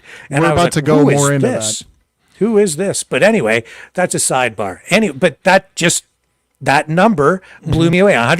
They're giving people who get displaced from their homes like $100 to $200. That's it. Yep. And now that money does go further in Russia than it does anywhere else, but still, it's not a lot of money, even for a Russian. Yeah. The 180,000 civilians that little or no money in their pocket, and they had to leave all of their stuff behind. So all of the, you know how it is that you get a certain amount of money every day or every year or every month or however you make your living. You build stuff up over time. So you buy a couch, and that couch is going to last you for a few years, just as something completely mundane, right? But if you spend, say, $1,000 on furniture for a couple of rooms in your house, that's cheap furniture, but that's going to last you a little bit, right? You expect that to last for a couple of years. Now, if you have to abandon that, then your sunk costs are just gone. You build up little bits of wealth slowly without even thinking about it over time. And if you have to abandon your home and basically whatever you can either fit in a car, or if they send a bus for you, because not a lot of Russians have cars, if they send a bus for you, or however you get out on foot, what you can carry on your back is all you have. And then they give you $150. 180,000 people in that situation is not something that Russia can keep silent for very long. But Putin's been trying to do this for a little bit. Most of their conscripts and their contract soldiers, that's a distinction we can get into if you want. Most of those have been coming from parts of Russia that are not Moscow and St. Petersburg. The main sources of Russian power, the main sources of Russian money, the main centers of power. If you wanted to control Russia, you have to control Moscow and St. Petersburg. You can't control Russia without them. The conscripts and the contract soldiers have not been coming from Moscow and St. Petersburg. They've been coming from Siberia. They've been coming from Manchuria. I'm trying to remember the Russian state that's north of Manchuria in China. And it's going to come to me in a second, and I'm going to hate myself. Chechnya? No, Chechnya is a separate nation in the south. Vladivostok is their big naval port towards Japan. It's going to come to me in a second. But it's coming from somewhere else is my point, not the main sources of power. Now, Russia has committed. They've avoided second rounds of conscription for a reason, because people were starting to get mad. There were instances of Russians firebombing draft offices, destroying all of the records of draftable Russian men, attacking draft officers in the streets, hiding men so they couldn't be contacted. And this was Russia-wide, but Putin managed to keep a lid on it. And part of it was the extraordinarily poor parts of Russia. He was offering money, become a contract soldier, fight in Ukraine, all that kind of stuff. But Mike, we need to take a quick break here. Sure. And we'll come back on the other side. We'll continue with this, and we'll get into some of the other information about today as well, because there were some significant developments and an attack, Russian drone attack inside Ukraine. Yep. We need to talk about as well. So we'll be right back after this, folks.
Maverick News. The world is watching. Okay, we are back. Your break video made me want to go revisit that ancient science fiction movie Metropolis, so I might have to do that. So thanks for that. If people don't know that movie, it's actually quite good. It is, yeah. It's ancient, and it's like Wizard of Oz levels of good if you know the era that you're looking at. So if you want to, I was leading up to this where Russia has limited number of troops because they need to keep a lid on their own population to avoid civil unrest or flat out revolution. They've committed the troops that they are capable of committing into the Avdiivka direction mainly, and that whole southern front more broadly. Russia doesn't have many reserves. The one serious Russian unit that I could find in the Kursk direction, I'd like to say it was the 80th Separate Airborne Brigade, 80th Separate Assault Brigade. That was one of their major units in the fights for Bakhmut and Avdiivka. So no more recent than February of 24. They had been transferred to the Kursk region because they had been so chewed up. They were down to about 20% of their original strength. They were in the Kursk region to be reconstituted, retrained, get new people in, fresh people. And then they also recently had a change of command that was evidently controversial, to put it mildly. It was one of the Russian commanders responsible for some of the worst Russian defeats in Ukraine. The joke is that if Ukraine wants to win, they need to find where that Russian general is and attack there. That's not completely true, but it was at least a little bit funny. But that was the only serious unit that I found in the Kursk region. The rest... What you're talking about here is information that is not widely shared here in Canada, and I think in the U.S. either. That's why we're getting comments like this from Logan, who says 80% of the people support their leaders in Russia. And that is true. That is grains of salt. Right. There was a poll that came out today that said roughly 80% of Russians still support Putin. However, you have to realize that inside Russia, if you say you don't support Putin, or if you say that you can't even call it a war, you can't call it an invasion, both of those will send you to prison. And if you say that it is not going well, or if you call it an invasion, or you call it a war, or if you say there are problems, you are guilty of the crime of, what do they call it? Attacking the dignity of the Russian military or something like that. Right. Some sort of euphemism for basically you said something that we can't have said in public. Right, because they have a law against showing damage from any attacks. You can't. You're not supposed to call it a war. It's a special military operation. So they play these sort of word games, right? So you have to remember, even back in the Soviet Union, Russia actually had elections. I don't know how many people actually know that. But like Khrushchev there was a popular election that they claimed elected Khrushchev, and it was something absurd, like 98% voted for Khrushchev, and you're like, yeah, that wasn't an election. Come on. So yes, technically there is data out there saying that 80% or more of Russians support Putin, but come on, really? The freedom to speak inside of Russia or Russian-occupied Ukraine is in such a state that any polls coming out of Russia cannot be trusted even in a little bit, except to show that the absurd 80% number, that the effects of their attempts to control their population are at least being successful in some ways. So it shows the success of their ability to control their population, not the actual support. There you go. So yes, Putin was elected. 87% of the people voted for Putin. Yeah, that's because all of his serious opposition either mysteriously fell out of a window or had a 9mm hemorrhage, or somehow they were in prison and died because of unexplained circumstances. Or the press that was going after Putin, they had to go to the United Kingdom to attempt to save their life, but Russia sent agents after them anyway, and they were murdered by a nerve agent, like Novichok. So yeah, I see what you're saying. We can have a conversation about those numbers, but yeah, now conversation's over. Yeah. So there's just not the Kursk region was not being defended very well. They had conscripts there because Russia has a conscript system that legally they are not allowed to serve outside of Russia. That's one of the ways that Russia has been controlling its population, that if you do get conscripted, you're going to stay inside Russia. You're fine. You're going to be safe and all that kind of stuff. We won't touch on the subject that technically, according to Russian law anyway, not according to anybody else's law, but according to Russian law, Luhansk, Donetsk, Crimea, and Kherson are supposedly part of Russia. So we're going to just slip right past the point where Russia decided that conscripts serving inside of Russia mean that they're not going to be in Ukraine. So how seriously do they take their own annexation of those Ukrainian territories? So anyway, the conscripts, border guards, and this is one of the really interesting facts that I've been trying to nail actually down. You know what, Jesse, in the nights ahead, I think I might just talk a little bit about Iraq, because there's another side to that story that's never ever really told. But we'll get into that, because I was alive and working as a reporter when the Iraq war began. But that's another story. Iraq. We maybe can talk bring you back for that conversation. We can talk about that if you want. Strangely enough, was that Jesse? He and I might actually have more points of agreement than he thinks he does. But yeah, that can be a conversation for another day. Yeah, definitely. So the weird thing that I've been trying to nail down, and I've been getting it from multiple sources, so I'm more inclined to believe it than disbelieve it, but it's hard to believe. That the command structure and the people heading the defense of Kursk are the FSB. And I don't know how familiar you are with the groups inside of Russia, but the FSB is not their military. The FSB is the Russian successor to the old Soviet KGB.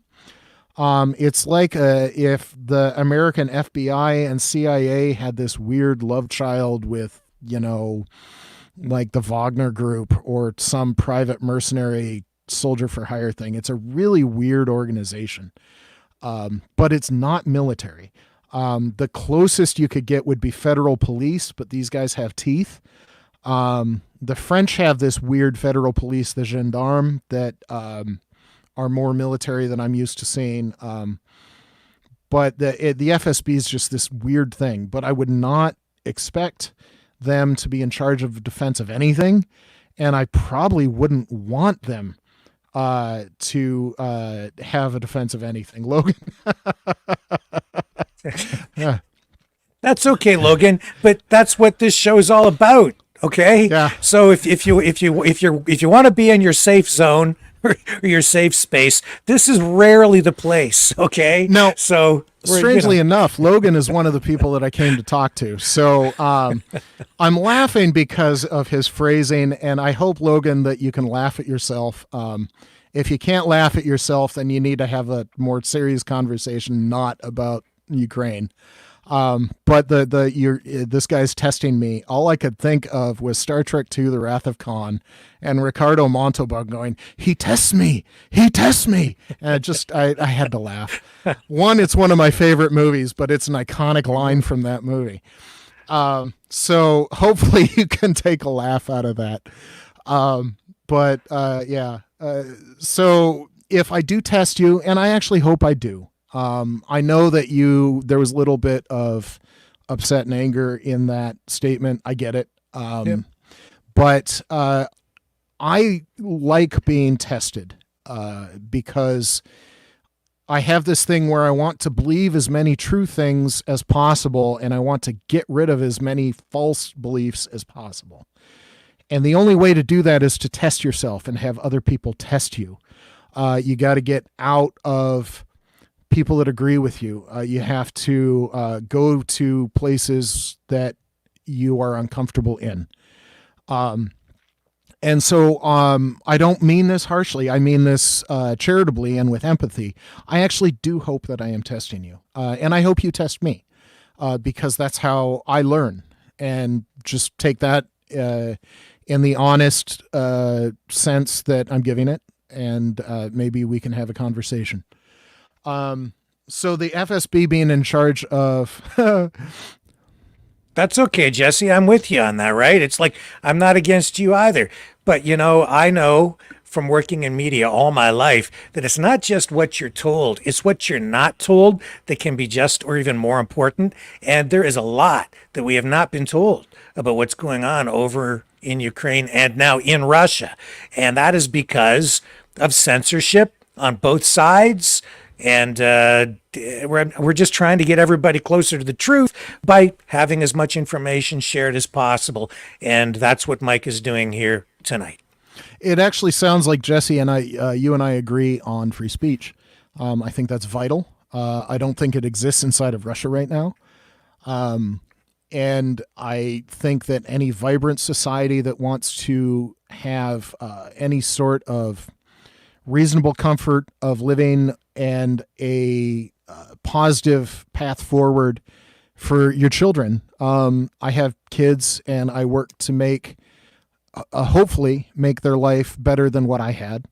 And one of the cornerstones to being able to do that is free speech. So I have a strong suspicion you and I might actually agree on several things. And we might surprise each other actually on what we agree on. People that are going like this nowadays in this hyper partisanship land, it's sometimes surprising how much you actually have in common that you agree on. And love of free speech. I was in the military for 22 years. I swore a constitutional oath. I don't know if you're Canadian or American. I don't know where you live, but in the United States, a constitutional oath, you swear to support and defend the Constitution of the United States. And part of our Constitution is the First Amendment. An amendment is part of the Constitution, and that is free speech, free press, freedom of association. I took 6 constitutional oaths over 22 years, and each and every one I took seriously, and I wore the uniform. I went to Iraq and Afghanistan. I also went to Ukraine and Somalia and various other places. I almost got trapped in Tunisia. That's a separate story and a little bit funny. And all of that, hopefully, to greater or lesser degrees, supporting and defending the American right to free speech. And Ukraine and the Ukrainians I know want what we have in America and Canada. They want free speech. They want to lower corruption. They want the freedom to make the lives of their children better than what they had. That's what they're doing. And so that's why I support them. And that's why I go on shows like this to maybe broaden the level of support and have a conversation. Yvonne says 600,000 Ukrainian soldiers dead. Ukraine is only a cemetery, nothing going to victory, but Russia has also suffered huge losses. It is a tragedy anyway you slice it, and it continued today with this Russian drone attack inside Russia. We have this video. This drone... Russian drone attack, was this Kharkiv or somewhere else? Yes, Kharkiv hit an apartment complex and a playground. Those are apartment buildings too. Right. And so I believe at least 6 people killed here, including a 14-year-old girl. Yeah. Any thoughts or comments? I'm not going to downplay the losses. His number is larger than the real number, but he said 600,000. But while I would say that's too large, It is not. So when you talk about significant differences, you talk about orders of magnitude, and that would be where the decimal place is. So I would not change the order of magnitude. 600,000 is too high, but I would say 200,000 to 300,000 would be reasonable. And that's inside of the same order of magnitude. When you're talking about evaluating facts or scientific, especially data, order of magnitude matters. And if it's inside of the same order of magnitude, then you actually have a certain amount of agreement, at least in scientific matters. Now, I'm talking about a third to a half of your number as being more realistic. Ukraine, of course, claims that they have killed a lot of Russians, and their numbers are higher than the real number as well. So just understand that some of these numbers are take them with a big grain of salt. We won't know until this is all done. But if you got the number out of Russia for Ukrainian numbers, that's probably too high. And the Russian reports of their own losses are going to be too low. The similar things would be with Ukraine, although the Ukrainian numbers, at least for Ukrainian casualties, will be a bit more accurate. But I still think they're probably not right. And honestly, Ukraine might not know yet. Because when you're talking about fog of war and chaos and people missing in action, I have at least 2 friends that are missing in action right now. Nobody knows where they are. They might be in a Russian prison. They might be in a unit that doesn't report their existence because communications might be a little bit weird and confused. Or they might be in a ditch somewhere covered in mud and they haven't been alive for months and months and months, because that's also true. We're still finding the remains of soldiers from World War I. Only recently, some remains of American soldiers from Vietnam were returned to the United States. And that was 60 years ago? So we might not know for a while what the actual true numbers are. And this is not just for this war. If you look at World War II, the estimates of the total number of people that died in World War II, you would think, yeah, World War II was heavily documented. There's all these pictures, and there's modern industrials with at least the beginnings of modern communication and filing and all that kind of stuff. That's where computers were born.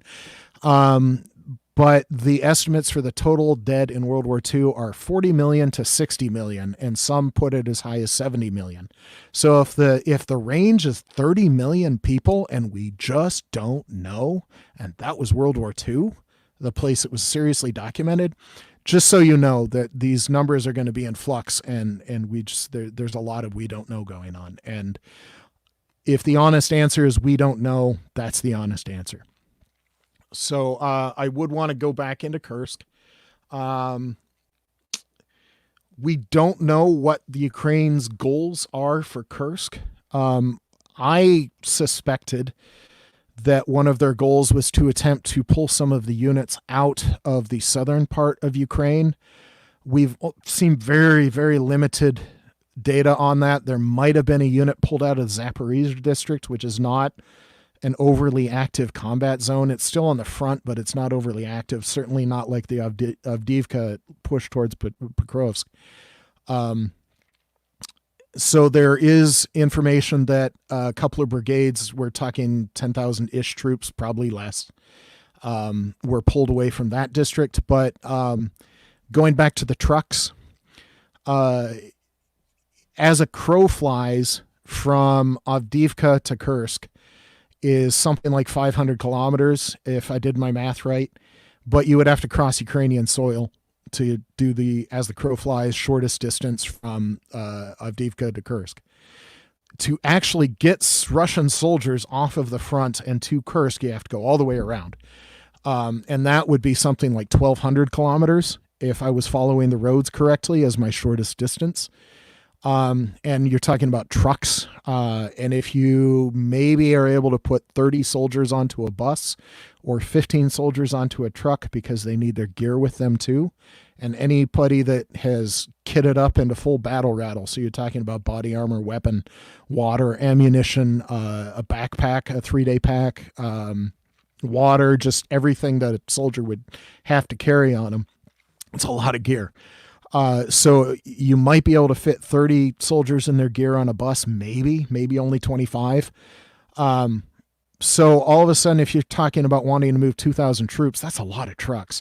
And if they have to eat up 1,200 miles just to get from point A to point B, that's a significant logistical push. So that's not an easy thing for Russia to do. And so the fact that we haven't really seen a lot of Russian units pulled off of the southern region yet might be just a side effect of how many trucks and ability to move troops Russia has lost, and the sheer distance involved. Because if you talk about moving 2,000 troops, 1,200, 1,000 kilometers, maybe 1,500 kilometers, depending on your route, that takes a while. It takes a while just to get to the trucks to the point where you're picking up the soldiers. And then it takes a while to get them all the way around. And then it takes a while to disembark all those troops from the transport. And then it takes a while to form them up into a militarily or tactically coherent thing on the ground where they can actually do anything of any value to anybody. So just to move them is probably 2 weeks minimum. And that's if they do a really rushed, very competent, efficient job of it. And Russia hasn't been known for that. It's still possible, but it's not an easy task. So we haven't really seen it yet. It's still too new. The Kursk offensive is still too new. We have been seeing Russia has been constructing what they call volunteer brigades. I don't know how volunteer they are. I don't have any information on people being forced into them or not. But a volunteer brigade of just random citizens. I don't know how many random citizens you know that are able to stack up into a fire team, or able to do a flying wedge, or able to do a leapfrog, squad leapfrog covering fire kind of a thing. That takes training to actually pull off competent military maneuvers. And I'm just talking simple infantry maneuvers. I'm not talking anything else. I'm not talking drone operations or anything else. Pulling random people off the street is not going to get you a militarily effective unit very quickly, but that's what they're trying to do. There's at least two, I don't know what they were calling them, brigades or battalions, something. The estimate was 5,000 to 10,000 of these volunteer troops. Troops would be a generous term for them. Talks about conscripts that were not able to fulfill their military duties for various reasons, usually medical or age or some other reason. They call them refuseniks, but that's not really an accurate term. But there were several thousand of those in a prison near St. Petersburg. They were activated and sent to Kursk. I don't know how militarily effective they're going to be. So if you think that we're scraping the bottom of the barrel, we are. We being Russia. Versus Ukraine, the units that have been reported, I'm not going to share their names. I'm going to respect Ukraine's attempt to keep an operational security lid on this. But from what I was able to find out, it's some of the most effective units in the Ukrainian army are part of this attack. So the imbalance in both numbers of forces and competency and effectiveness of forces is huge. Versus down in the Avdiivka direction, where the forces are relatively equally supplied, and they have artillery support and they have training and all that kind of stuff, and they're slugging it out. You know, if Russia gains 100 yards in a day, that's a good day. Meters, sorry, you guys are mostly Canadian, I think. I'm a little bit bilingual on the metric system there. Yeah, I am too. Yes. I grew up in the era where everything transitioned from one system to the other in Canada, so I got a little bit of both. But the situation in Kursk is such that it looks like the Ukrainians have dug in now. They're sort of entrenched, and it doesn't look like they're going anywhere anytime soon. Well, okay, so early on, when I was really doing early research on this was sometime in the first week, maybe the first 10 days.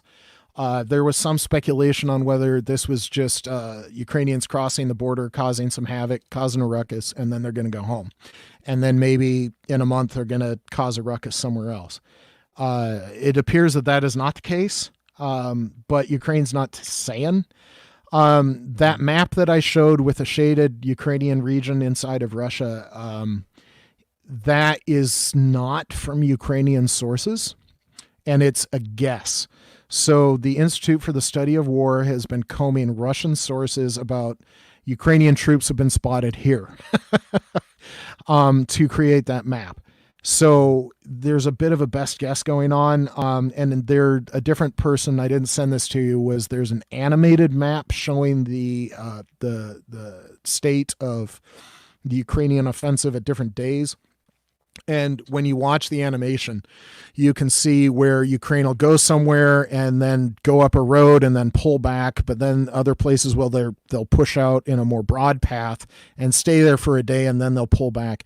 What that looks like to me is Ukraine was going after things, because if you want to go in and actually control land, you have to keep the enemy from disrupting your ability to control land.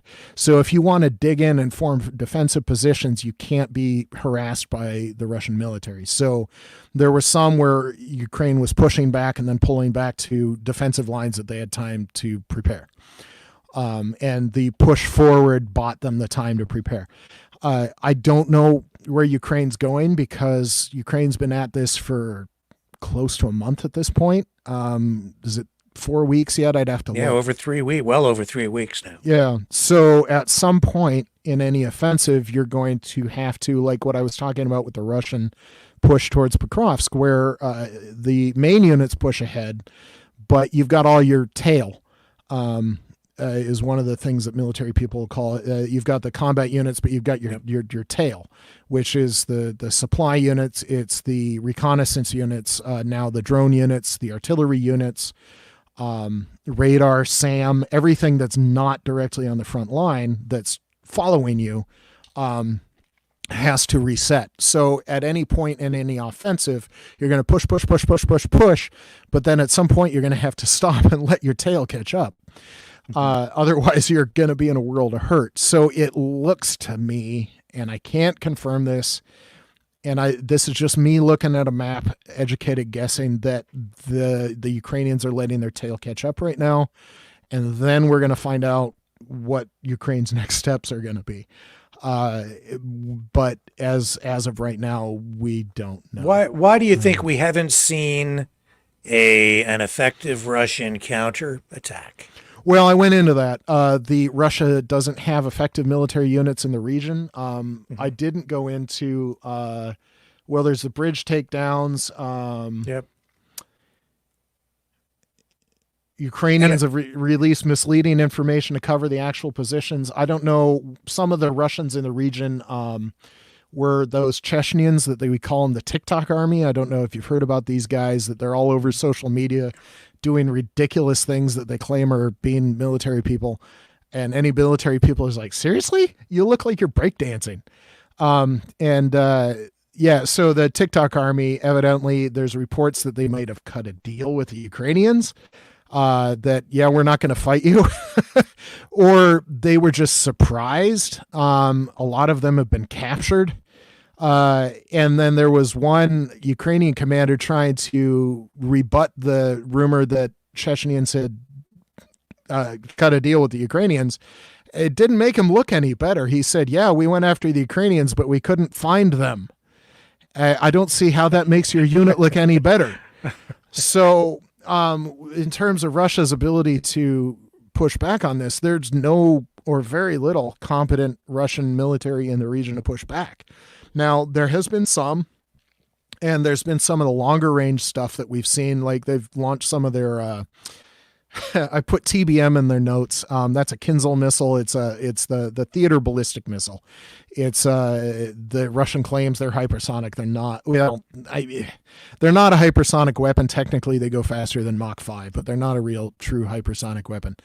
But there been reports of Russia attacking single Ukrainian tanks with a multi-million-dollar theater ballistic missile. It's just absurd. And then, of course, the Russian Telegram channel with the video showing the target they cut out before you can actually see if it hit. So yeah, we're targeting this Ukrainian tank. And aside of the absurdity using a TBM to target a single tank, they didn't actually show the hit. So if they didn't show it, if Russians don't show the hit, that's usually a good clue that they didn't hit. So they wasted a missile and they didn't even hit.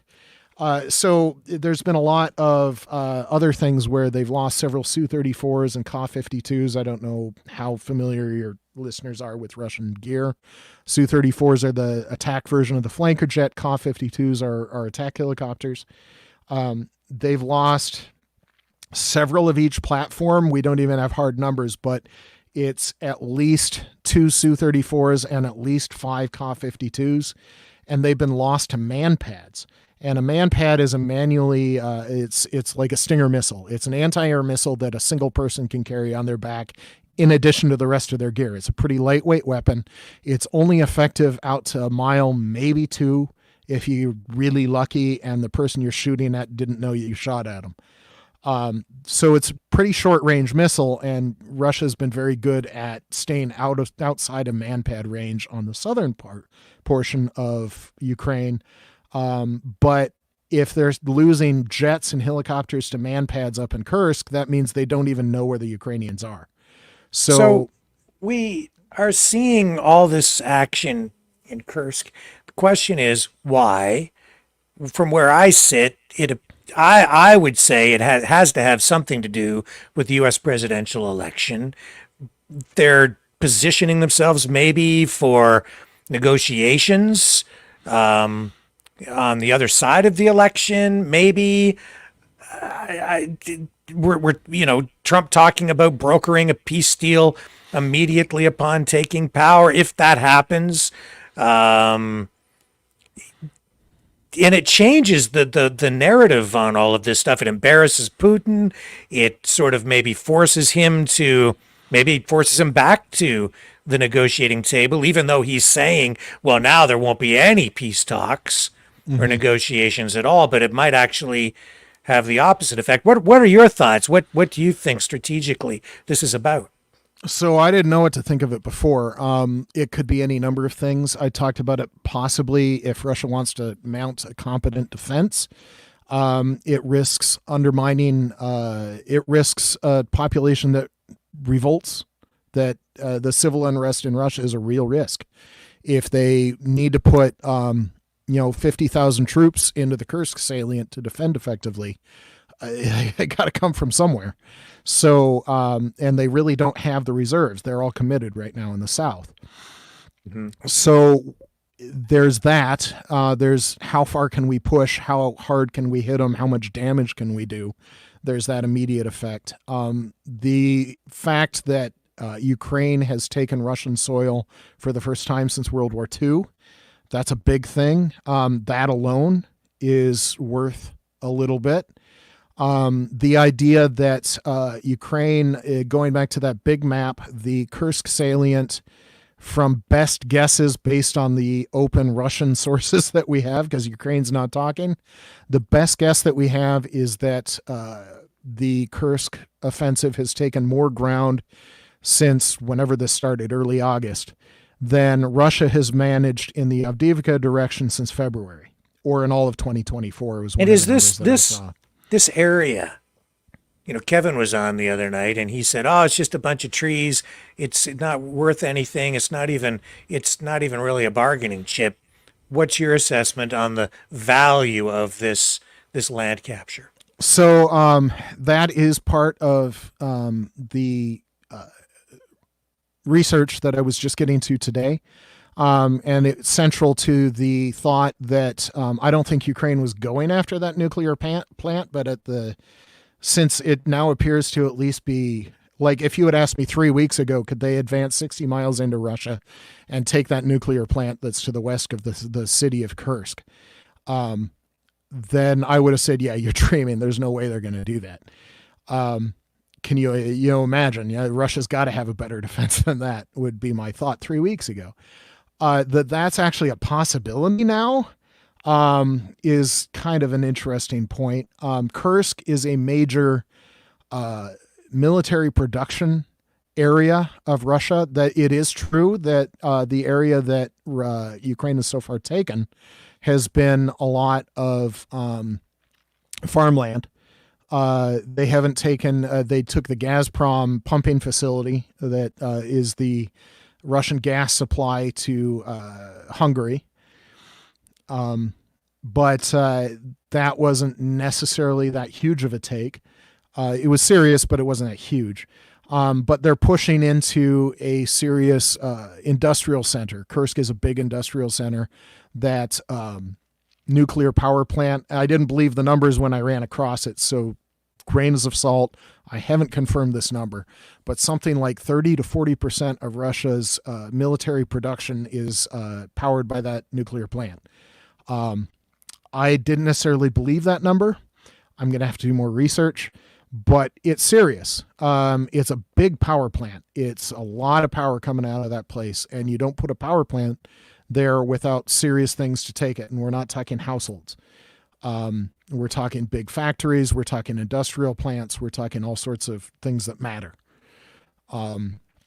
So yeah, he might have a grain of salt or grain of truth that the ground that Ukraine has currently captured isn't necessarily strategically valuable, but neither has any of the ground that Russia's captured since February. So February is when they finished taking Avdiivka. And since February, they've been pushing on Pokrovsk. But as a negotiating chip?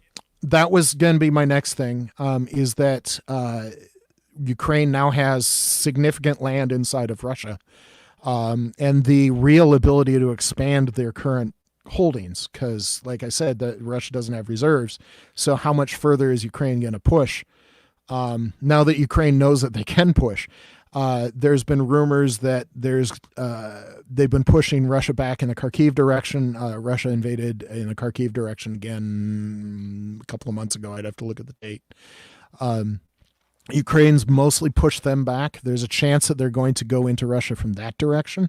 On the big map that you saw, there was another Ukrainian incursion into Russia north of the current Kursk bridgehead, for lack of a better term. Mm-hmm. It's a little spit of land. It was bigger than that thing that Russia gave up, but it wasn't very big. But rumors that Ukraine's going to go in somewhere else. And Mike, did this also expose some of the bluffing that maybe has been going on? So, especially with, we're going to nuke you if you come in here, that kind of talk. Well, and when we're talking about red lines, Russia's been giving all sorts of red lines the past 2.5 years, really since the start, that there's all these red lines that you can't cross or we're going to do bad things. In terms of the nuclear threat, I have mostly confirmed. There's still some grains of salt in my own mind, but Poland gave away a little bit of the game just a couple of weeks ago because they were really mad that Russian UAVs and missiles were crossing into Polish airspace. They weren't attacking Poland, but they were crossing into Polish airspace. And Poland was justifiably upset by this. And one of their ministers mentioned that Russia had been severely warned. And the context was on the nuclear threat, that the West cannot allow Russia to use a nuclear weapon. And the United States and other NATO nations have reportedly had very direct and very frank talks with the Kremlin about this, that if you let a nuke off the chain, you're not going to like what comes next. You're really not going to like what comes next. There's going to be a response that's hard, and it's going to be broad, and it's going to just nail you to the wall. Because once you let one nuke off the chain and the West allows that and said, that's fine, that nuke's fine, we're not going to do anything. Fallout doesn't know boundaries. Nuclear fallout might go into Russia, but Chernobyl is still measurable inside of Poland and Germany and Switzerland. Sweden, Switzerland, sorry about that. Sweden, Finland, Belarus especially. There was a whole program about children in Belarus that spent their summers in Germany so that they would not have to spend their summers inside of a fallout zone from Chernobyl. And that was in the 80s. So letting a nuke off the chain is serious business. The the Europeans are not interested in Russia doing that, and not in terms of we're going to give in to your demands and just, you can have Ukraine, just don't nuke us. They're going to say, no, you're not going to use a nuke, and you're not going to like what we do if you use a nuke. The NATO has reinforced, that's a separate topic, but there are significant NATO forces in the Baltics, now in Finland, in Poland, and in Romania. There are significant NATO forces on the Eastern Front if things go sideways. NATO's not fooling around, and this has been communicated to Russia. You're not going to let a nuke off the chain. Well, I've been saying for a long time, that you're not winning a war if you have to threaten to use nuclear weapons. Yes. Not to mention the fact that the threat of nuclear weapons is actually a war crime, although that's, in terms of the war crimes that Russia has committed, that's pretty much the least of them right now. But going back to why they're doing that, maybe the election matters. I think the election matters maybe more to the Americans than it does to the Ukrainians, because when I talked about morale, Ukraine had a hard 2023 and a hard 2024. Ukraine needed to do something serious and have a success. And so it has that effect back home. So I guess if you're asking what my honest opinion for why they did this, I think it's multiple reasons. I wouldn't necessarily want to rule out any of the reasons that we mentioned, but I think the trading land is one of the serious ones. I think having a success is one of the serious reasons. Pride is a serious reason. I really like the trading land thing. Being able to knock the legs out from under the talking points of Ukraine can't win in the West. The Western nations, people in Western nations saying Ukraine can't win is certainly a real objective, but I don't think it's a primary one, because they've got a serious war to fight. Does that make sense? Mm-hmm. Yep. I think that they're probably considering that, but that wouldn't be one of their primary concerns, if that makes sense. Now, we're kind of running out of time, but I do absolutely want to get your thoughts on what's going on with Belarus, because we've seen in the last week a buildup of troops, including armor, along both the Ukrainian border and the Polish border. So what do you make of this? So yeah, I've been seeing that. Putin's been trying to push, he's Lukashenko. Thank you. Yeah. I'm like, I can picture him him in my brain, but I couldn't pull up the name. So thank you for that. Yep. Putin's been pushing Lukashenko for a long time to enter the war. Belarus has been an oddball state. Now it's very much under the Kremlin's thumb, but that wasn't necessarily true 10 years ago. So fairly recently, Belarus was making rumblings about making nice with NATO and entering the European Economic Zone, and not necessarily joining the EU or NATO, but making a shift towards the West. And that was pretty recently. And so Belarus is in kind of a weird spot. Their military is also not big. So to be a credible threat, they'd have to have Russian forces. And Putin's been pushing Belarus, and one of the things Belarus has done in response is, we can't come into the war, but you can have some of our gear. So they gave tanks to Russia. They gave trucks to Russia. They gave SAM systems to Russia. What all that adds up to is Belarus no longer has those. So the Belarusian military today is not as powerful as it was 2.5 years ago, and it wasn't strong then.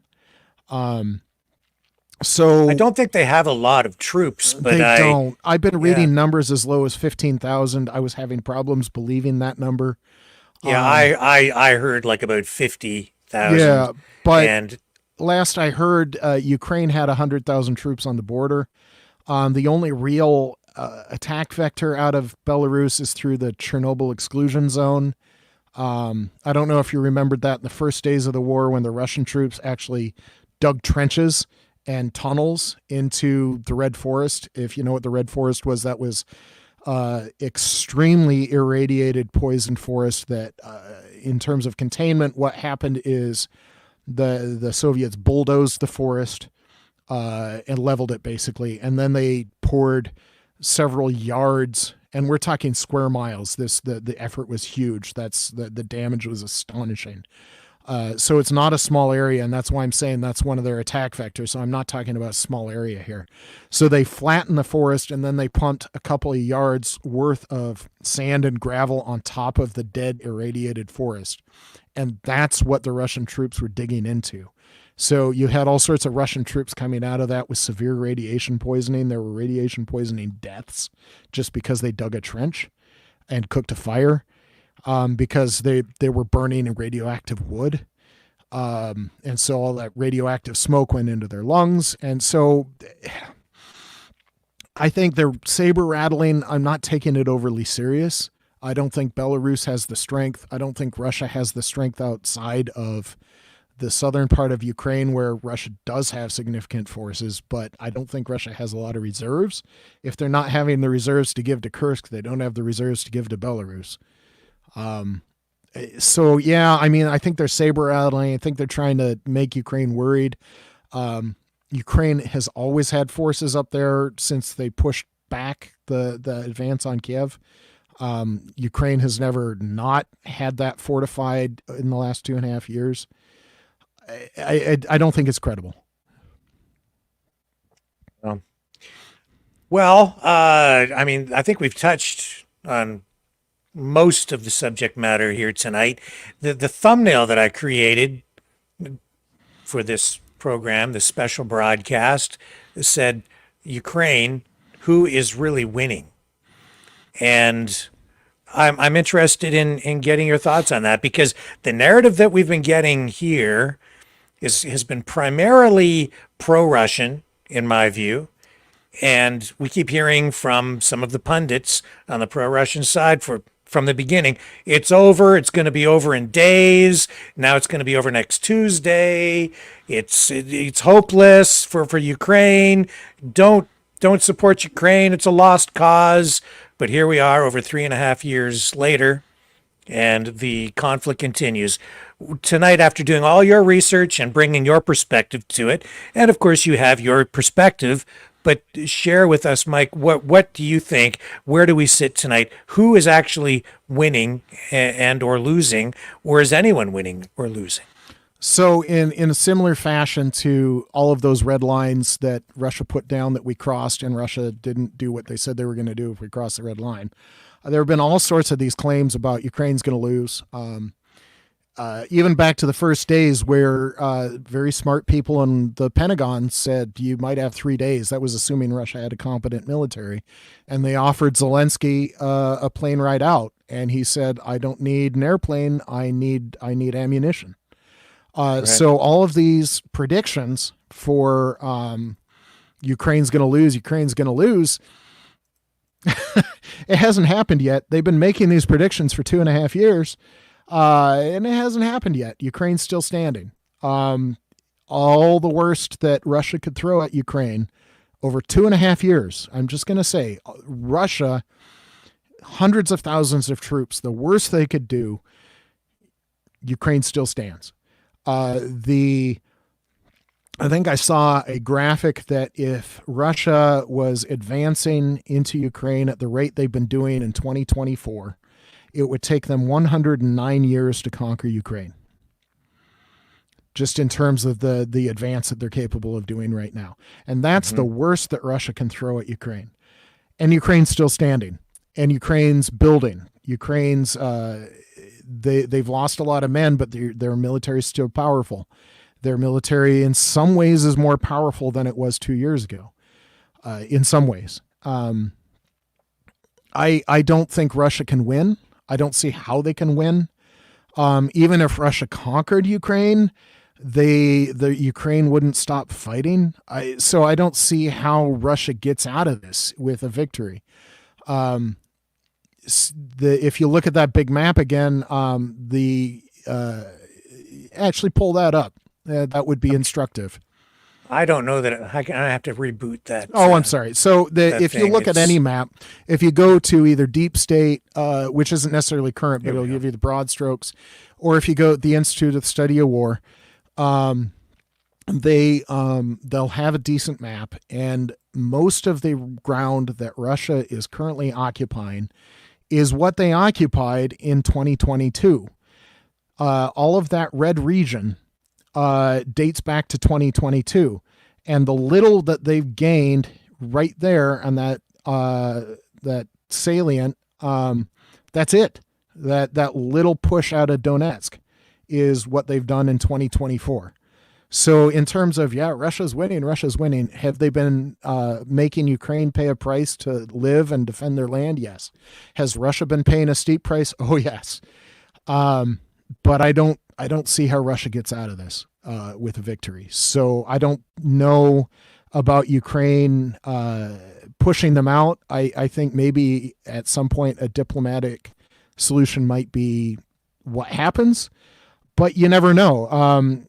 Ukraine's attacks on the oil infrastructure, hitting Russia where it hurts, hitting their ability to make war at all, which is highly dependent on petroleum. Tanks don't run, jets don't fly without petroleum. You can't make ammunition without petroleum. So Ukraine's going after what matters to Russia, blowing up the ammunition they have before it even gets loaded on an airplane, sinking their ferries. Ukraine's been doing a very good job, even in the small scale to the west of that salient. They cut off the bridges over the Sime River that we had the picture of that one bridge. There are roughly 3,000 troops, Russian troops, best guess, that are trapped there, that they're going to either have to walk away and swim across the river, or they're going to have to surrender. Crimea appears to be increasingly isolated with that Kerch ferry that got destroyed, and the bridges on the northeast side of Crimea towards Mariupol and all that direction. On the north side of the Sea of Azov, they might be up for a couple of weeks once they get repaired before Ukraine takes them out again. So Crimea is increasingly isolated. It appears that the S-400 cannot defend against ATACMS because S-400s are being taken out by ATACMS. And Storm Shadows. I don't want to discount the Storm Shadow missile. That's had its share of victory against S-400. One thing the Kursk salient has been showing is that the Russian losses in the southern part of Ukraine have been so severe that they have denuded the rest of Russia. I talked about the AWACS jets, that they don't even have enough AWACS jets to give 24/7 coverage to that red portion of Ukraine. They have almost no ability to have AWACS coverage of the entire rest of Russia. So in terms of Russia trying to cross that red line and NATO actually comes in with gusto, Russia can't defend against that. There's Kaliningrad has nothing. The Finnish border has nothing. The Baltic border, I don't know what's there. I'd have to look at it. But given what happened in Kursk, that's actually bordering a nation Russia is at war with, I would seriously doubt the Baltic border has anything. So I don't see how Russia could win. I just don't. And I don't see Ukraine giving up.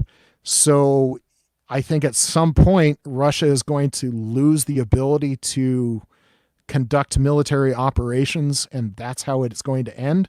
Now, whether that is what has been termed a goodwill gesture and they withdraw, or whether this is a negotiated settlement, I don't know how this is going to end. But I see the most likely end being Russia's military is going to cease having the ability to fight. One more bit of numbers. I'm throwing a lot of numbers at your people. I'm so sorry.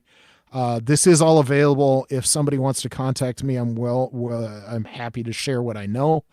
There have been people doing open source research on Russia's storage of military equipment, and there's been people tracking in detail their tank storage is one of the bellwethers that they've been tracking. The other ones that they've been tracking is artillery storage. And both of those, and I guess we should probably end there. The Russians are completely out of stored T-90s and T-80s, and they are almost out of T-72s. Best guess on these open sources, they will be out of T-72s in storage that they can rehabilitate for combat. They will be completely out by the end of 2024 or shortly into 2025. That's T-72s. That's their last modern tank. They still have T-55s, T-54s, and T-62s. These are tanks built between 1944 and 1960. That's their next level of tank. They've resurrected some of them. They're already been appearing on the front the last year. The other bellwether is artillery. And I don't know it yet. You'd have to think about it. But every time that you shoot a round out of a cannon, it wears that cannon out a little bit. There's a little bit out of that inside of the cannon that goes out with the shell, a little bit of metal shaving. The barrel will wear out over time. And so if you want to keep operating, you need a new cannon. You need a new barrel. Russia has been taking the barrels off of their stored artillery and shipping them to the front.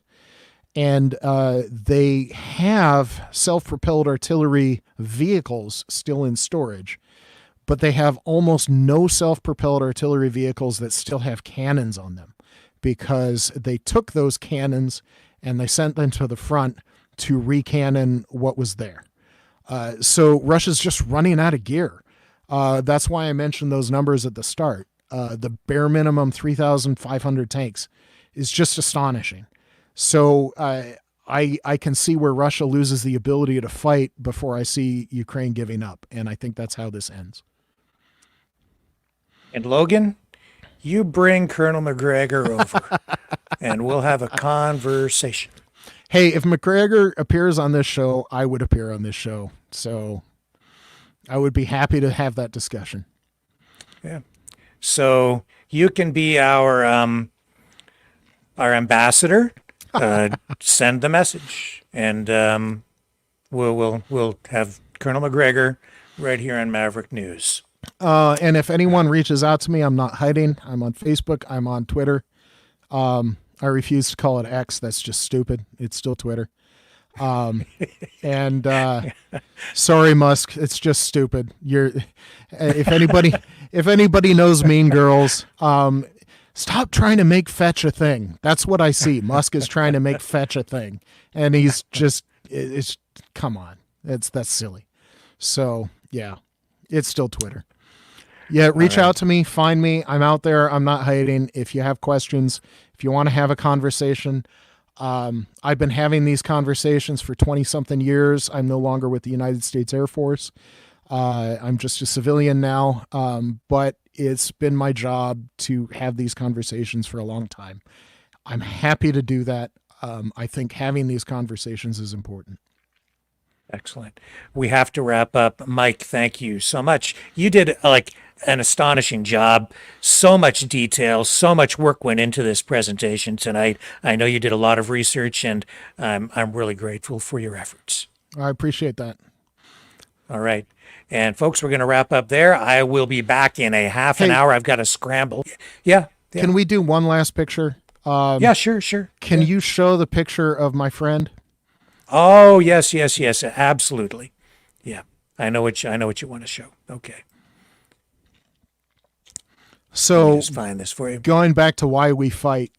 Yeah. This is a gentleman I have known. I met him in 2017. He and I have worked together. I met his wife and his older daughter. I've had dinner with them. He's bought me a lot of vodka, probably more vodka than I want to publicly admit. The Ukrainian cinnamon vodka is fantastic. I like it more than I should have. And borscht, just borscht. So this is my friend. He was conscripted and he is fighting for his country. He saw combat in the Battle of Kiev in the spring of 2022. So he was ad hoc infantry at that point. He was kind of part of the Ukrainian military without giving too many details away. But he had combat experience February through April of 2022. And then he recently has been fighting. I'm not going to give the location or his unit for OPSEC reasons. He got to meet his 6-month child that he had never met before. Mm-hmm. And if you want a picture of why we fight, this is why we fight. And a guy that's fighting for his child. He's fighting for his land. He's fighting for his family.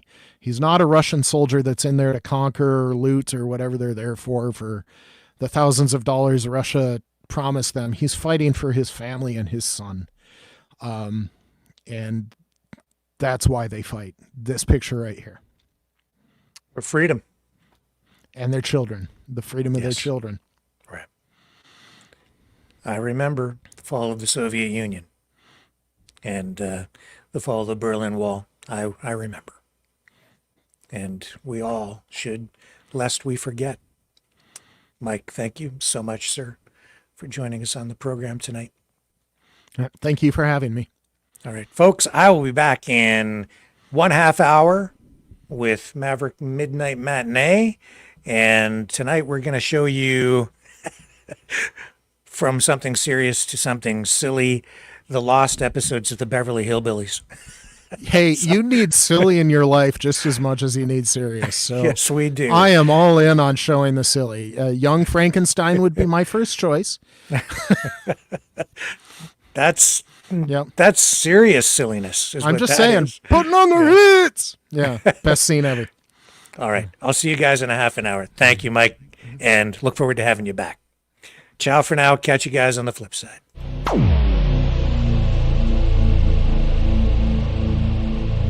This has been a Maverick Multimedia production.